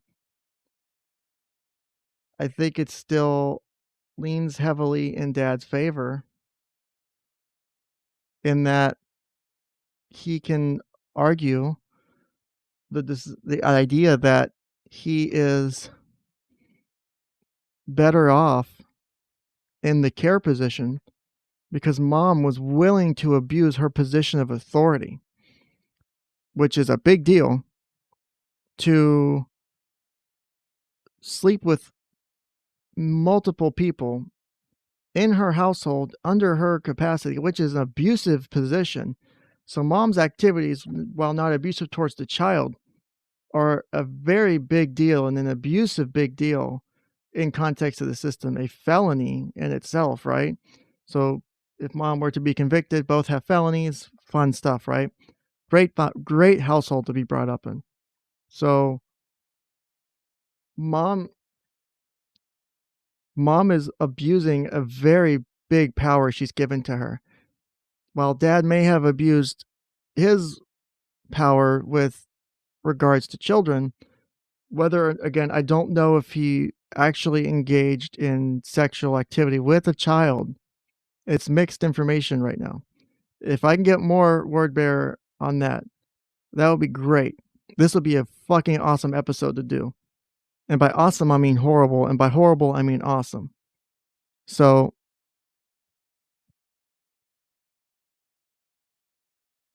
yeah, I think you could argue dad would be better off in the caregiver role. I think a good lawyer and a good set of assessments by different trained people in the focus with a focus on child abuse, sexual offender rehabilitation, any trauma the child might have had or is aware of from her dad's offenses in the past. I think you have a strong case to make for dad having primary or full custody. I wouldn't want to be in the position of making it.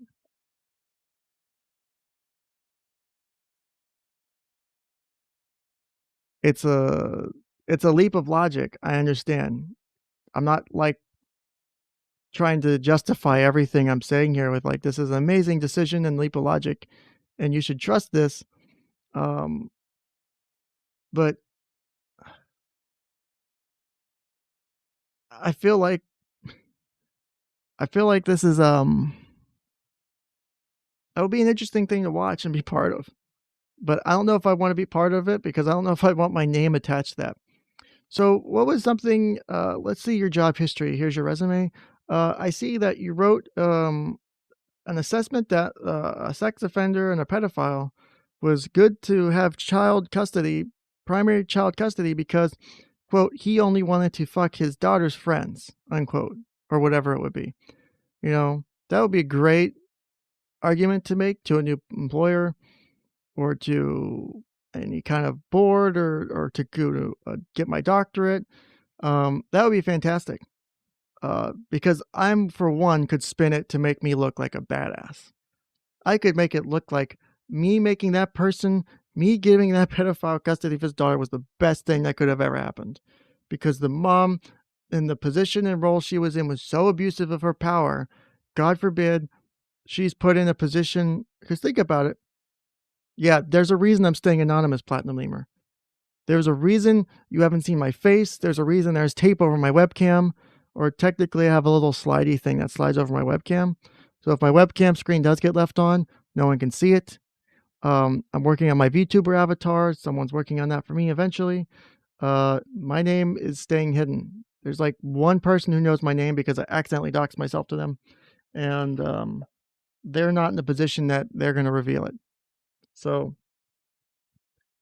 outside of that, I'm staying anonymous unless there's a very good reason for me to come out, right? Um, and then Platinum Lemur also said, your humor keeps me coming back and laughing at horrible things. I don't know if I should feel ashamed. I don't think you should. I'll say that is I've got some really dark humor, and not like Drexel dark humor, like just straight up normal dark humor. In that there are really shitty things that happen to people. There are really shitty things that happen in the world.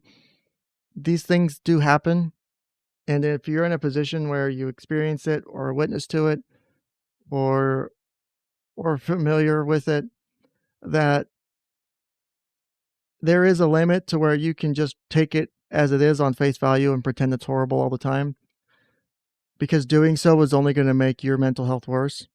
Like, don't get me wrong. I know this over here, this whole pedophilic disorder shit. Like, I know it's not okay. Like, I know this is not okay. I know you shouldn't do it. but that doesn't mean I can't be humorous about it while still being serious about it.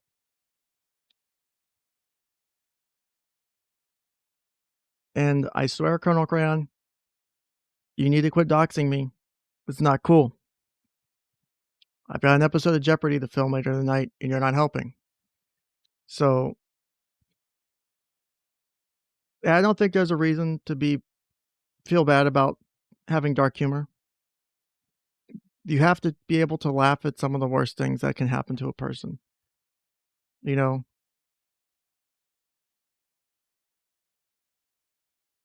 I've been through some of the really shitty things that can happen in some of these situations. And, I've dealt with sexual abuse as a child. I've got family that's dealt with sexual abuse as a child. Um, Mine wasn't, say, quote unquote traumatic. So for me, it's whatever. Like I can roll it off my shoulders. I can look back and recognize that it was a big deal looking back. But for me, in the moment as it was evolving, I didn't find it an issue because I didn't really understand what was going on because it was put in a situation where I found it concerning. But as I grew older, and that was just one of them, there's a couple different ones. But as I grew older, I began to understand the context of what was going on better. So yeah, I took it as a bigger deal then. Um, I think the way we deal with trauma is ours to deal with. Like I said earlier, I still have, you know, my heart will start racing if I hear a call go out to an incident with a child involved. Whenever I'm hanging out with buddies from the fire department, still like that still gets my heart racing, and it starts getting me feeling like really weird, and I hate it, but it's there. But I know whenever I was in the fire department, we used to make some really fucked up and shitty jokes about the stuff we did. You know, you would see people dead or dying, or you'd be working on people who were dying, and you just had to roll with it. You had to find your ways to cope with it. Was there probably better ways to do it? Yeah. Did I probably find the best ways to do it? No. But I found the ways that worked for me, and that's all that mattered. Is find the things that work for you, run with those, and if you feel like you need to learn different ways, get in touch with the people who can teach you those different ways. Find the resources that can get you to learn better ways to cope if you're not coping things in the proper way. And don't let someone's judgment of your coping mechanism keep you from being able to deal with any traumas you might have. Like I said, everyone's traumas are different. Everyone's situations are different. But don't, let someone rule how you should feel. At the end of the day, you get to decide who impacts you and who um, lets you feel certain ways. You get to have the control switch at the end of the day. And that's what should matter when you go to sleep at night.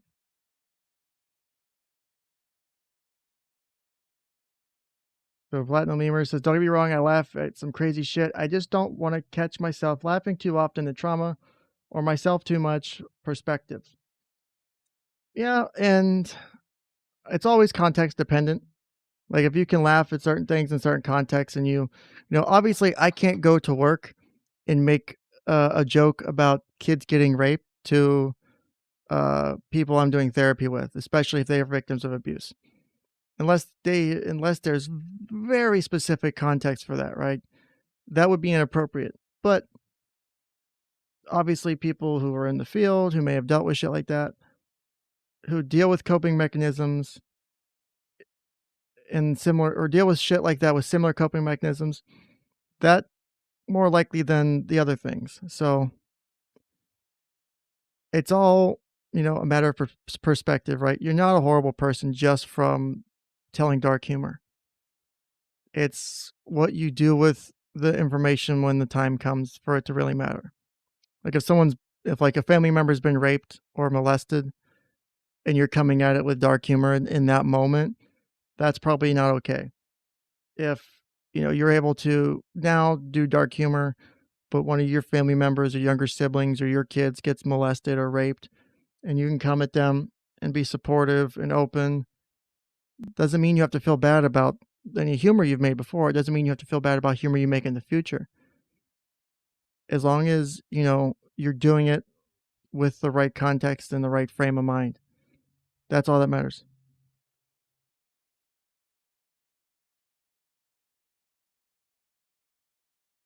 And at least I'm not horrible. I could sleep at night. Yeah, context. Yeah, it's all context. A lot of what I do is context, communication, and control, which is three C's. So make sure you're living life for you. Don't live for anyone else. We may discuss some of this really horrific shit on my show sometimes. Sometimes, like last week, we talk about some really funny shit because it's hilarious in a way. Other days, next week, I think I've got some really funny stuff. Or actually, later in the week, I'm going to try and. I stumbled across a hilarious clinical article from a journal in. Um, Fuck, where was it? It's a discussion on the topic of when it's okay to use the N word. I think it was. Like, who's allowed to use the N word was the topic. I think that might be a fun stream for next time, which I'm gonna try and stream on again on Tuesday. If I can't, then I can't. But if I can, though, it would be pretty fun to do something like that because I would feel like that would be a fun discussion to have because it's a social thing. It's also a thing that is very touchy of a subject, to say the least, to be able to talk about something like that.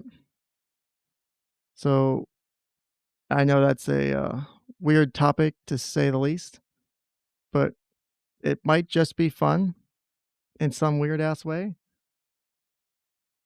So who knows? Maybe it'll be next week's topic, or not necessarily next week's topic, but maybe something for later in the week. I don't know. What do you guys think?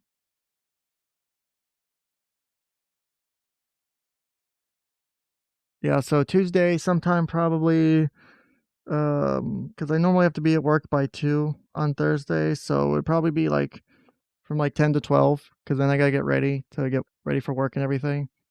So it'd be like um 10 to 12 on Tuesday if I do it.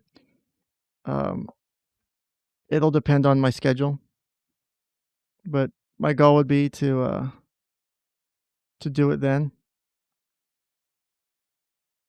And I'm trying to aim for every Sunday around the same time, give or take. If you haven't noticed that, the last couple weeks I've tried to do the streams on the same day and time because I'm wanting to get into a more uh, repetitive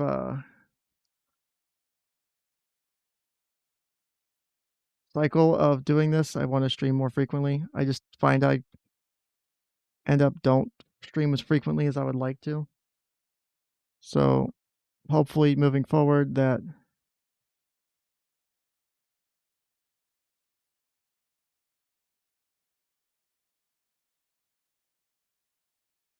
they give me 1 second here. I'm just trying to censor the first page of this article real quick so you guys can see that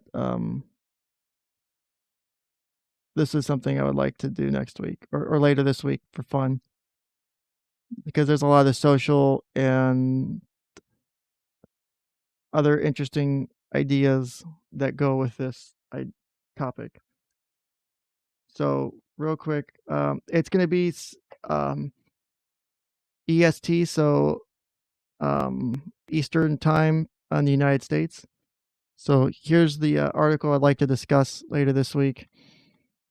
So who can say N and other considerations? A leading scholars consider the most touchy and rarely discussed issue when one is permitted to use the word in. I'm going to have to break out my sensor beep to have this discussion on Tuesday. So I'm just going to be pressing that button like every fucking 2 minutes in this article. But, oh, I think I accidentally uncensored it. But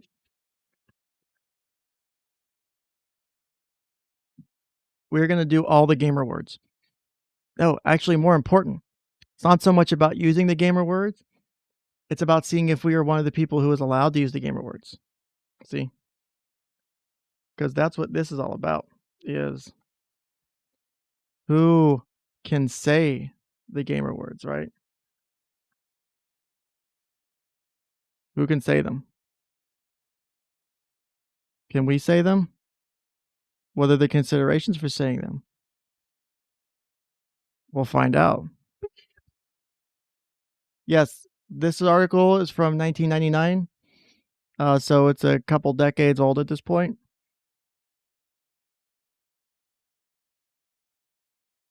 Oh, you mean this gamer word up here that no one's paying attention to? Because it's the title of the article. And this doesn't count because this is a separate word. But I might have to actually go through and black out the words to do this on stream. Because I'd like to do this without getting banned. But I did stumble across this the other day by literally going into every search engine and typing, is it okay for a white person to say beep? And seeing what each search engine's results would post. It was a fun experiment. And this was one of the top 5 or 10 results in one of the search engines. I think I did Google, DuckDuckGo, Bing, Yahoo, Ask Jeeves, and I think something else to figure out the solution to this. And this was one of the ones that came up in the results. So I'm going to try and mix up each week with something. If I'm doing streams twice a week, I'm going to do one funny and one serious. And if it's not every week, or if it's not twice a week, I'm going to try and mix it up, because some of the stuff we do is serious here and should be serious, and other things you kind of need to mix it up with some humor, because this is some really difficult shit to talk about. So I figured this would be a humorous topic. Let's see if we can get our I think our goal for this stream will be to identify who can get the coveted N-word pass. So maybe you can leave the next stream with your own N-word pass. So that's a good question, Colonel Crown, is can the author of the article write the N-word? I mean, they did put it in quotes at the one point here. So it was in quotes here. It is in quotes here. It is not in quotes here. Not in quotes here.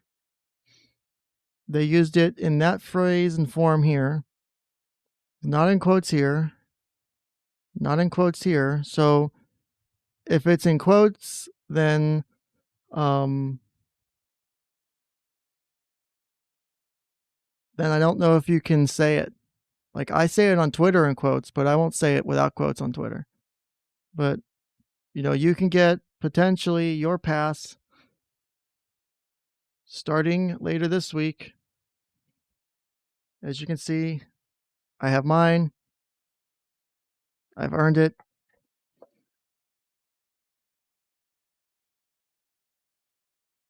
Actually, I don't know. Maybe I should save this for a Drexel, because I've invited Drexel onto the stream, which he has accepted. I just have to pick a date and time.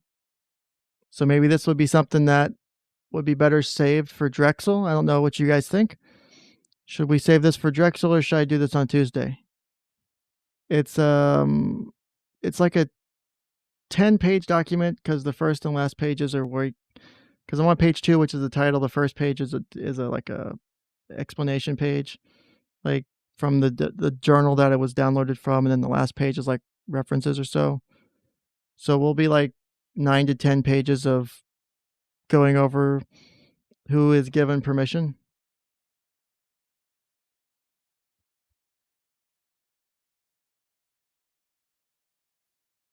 So I'm getting Amaranth to say save for Drexel. That'd be a fun stream. Drexel should be here. Uh, let's see. Ask Dresk if he wants to put up with this. Um, and then I can read it, but Drexel has to read the N bombs. Um, or I could just clip him saying it from a Rakita stream and then just use it on the soundboard and just have him say it every time and see what he says. But I might ask him and see if he's interested in doing this because this might be fun. This might be a fun Drexel one. So I'll ask him first and then I'll get back to you guys on whether or not this ends up being a Drexel stream or not. Either way, Wednesday or Tuesday we'll do something, even if it's not this. If it's not this, then we'll do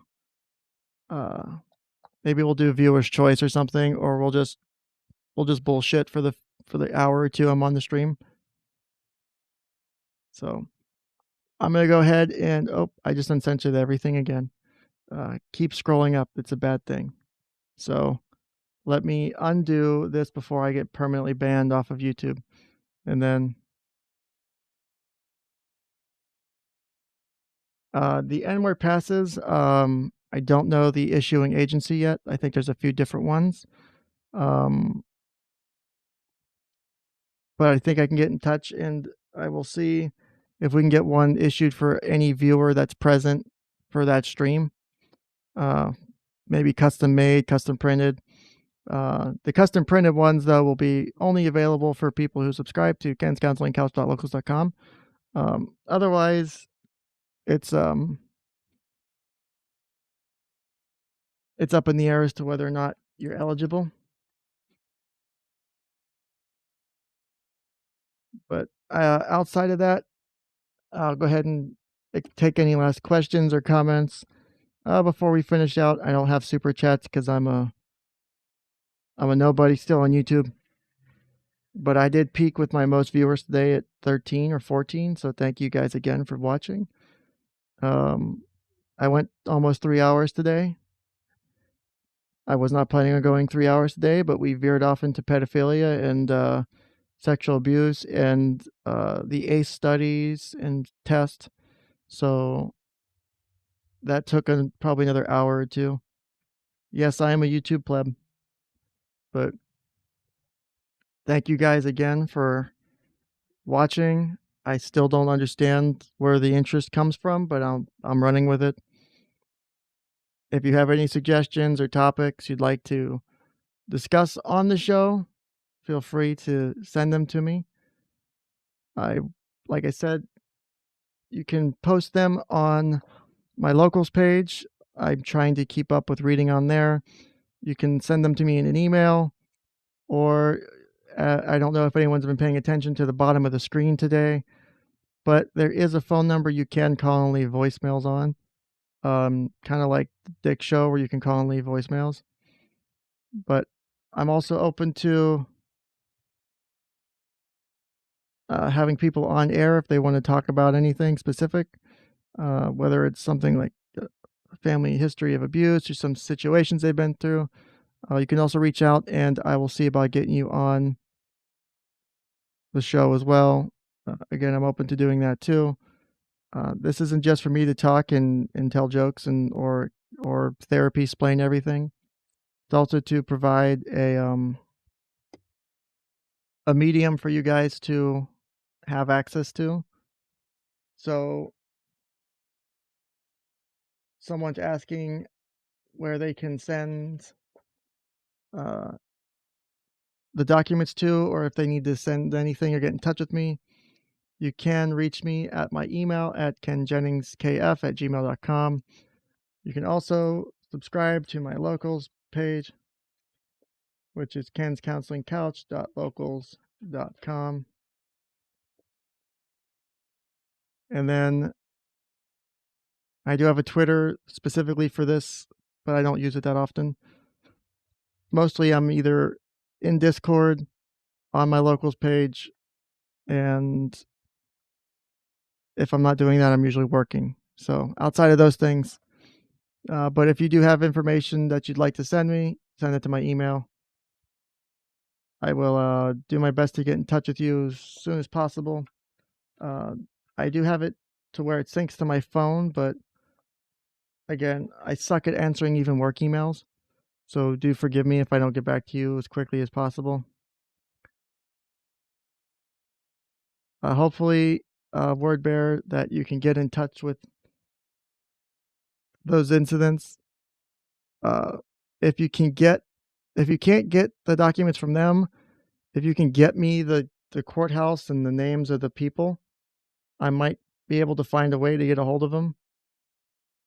I mean, I did get a hold of the documents for the one case that Nick was going to discuss that never did, that ended up getting sealed. That I spent like $80 to have next date or something. It was ridiculous. Which I still have sitting around here somewhere. I just need to pull them up. Was that Sophie case that Nick was going to go over, but I don't think I had the chance to fully redact all the documents and give them to him. So, but yeah, definitely keep me updated on that one, word bearer. You can also check me out on Discord. I am in Rakita Law Discord. And also smash that like button, and my OnlyFans will be up and running in the near future. I'm still waiting for my bank account to be verified. So, not that there will be anything interesting up there. I might take sexy pictures of my DSM or some of my books from college, or maybe do tributes of pictures of my DSM and upload those to my OnlyFans, because why not? And outside of that, I don't see any other further questions or comments at this time. So I'm going to go ahead and finish out the stream here. Do you guys want to hear the intro song as an outro? It'll still do a countdown timer, but it'll be ending timer, obviously. So, but that's up to you guys. Is a like on its way out kind of thing, because I don't have an outro song. Yeah, my OnlyFans would be really weird, because again, I'm anonymous, so you can't see my face or any identifying features. So, but it looks like I got a sure for the outro being the intro song. So, on that note, let me go ahead and send you guys off with also subscribe and like. And again, don't forget to follow me on Ken's Counseling Couch.locals.com. I am trying to do show announcements there. Subscribe, $5 minimum per month. And actually, while I've got you guys on air, let me see if I've got any coupon codes set up. Because if I do, I can give you a coupon code.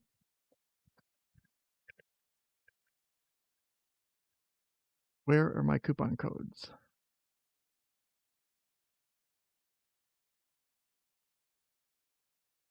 Here we go. So because I only have the basic bitch locals, because I don't have 100 followers yet, I can only give 1 month coupon codes. But that's fine, because it's better than nothing. So today is the 16th. I will have it expire in a week, so next Sunday. So you can sign up for my locals for 1 month free. Again, I'm trying to add on to it, but you can sign up to my locals by going to kenscounselingcouch.locals.com. Use code, damn it. Use code. All right, here we go. All right, so go to kenscounselingcouch.locals.com, use code NWORD to get 1 month free of my locals. That way, I know who was able to subscribe through today's show, so I'll probably use different coupon codes. But feel free to subscribe to my locals, get the first month free, and then if you like what you see, stick around. It's only $5 a month. Like I've explained on my locals page, and I try to explain, is the locals allows me to offset some of my income to give me more time to do shit like this, because I am trying to divert my time in a lot of ways. While I do enjoy this, I would like to do it more, and I'm limited right now, but I do want to do it more. So if you are able to contribute, you guys are awesome. If not, don't feel like you have to. Don't feel obligated to. But any contributions are helpful and appreciated. So again, thank you for your time today. Again, use kenscounselingcouch.locals.com, code NWORD for a month free. And I'm going to go ahead and play you guys out with the intro. So once the timer's done, then adios, gentlemen and ladies, and what other genders may or may not be in chat. So.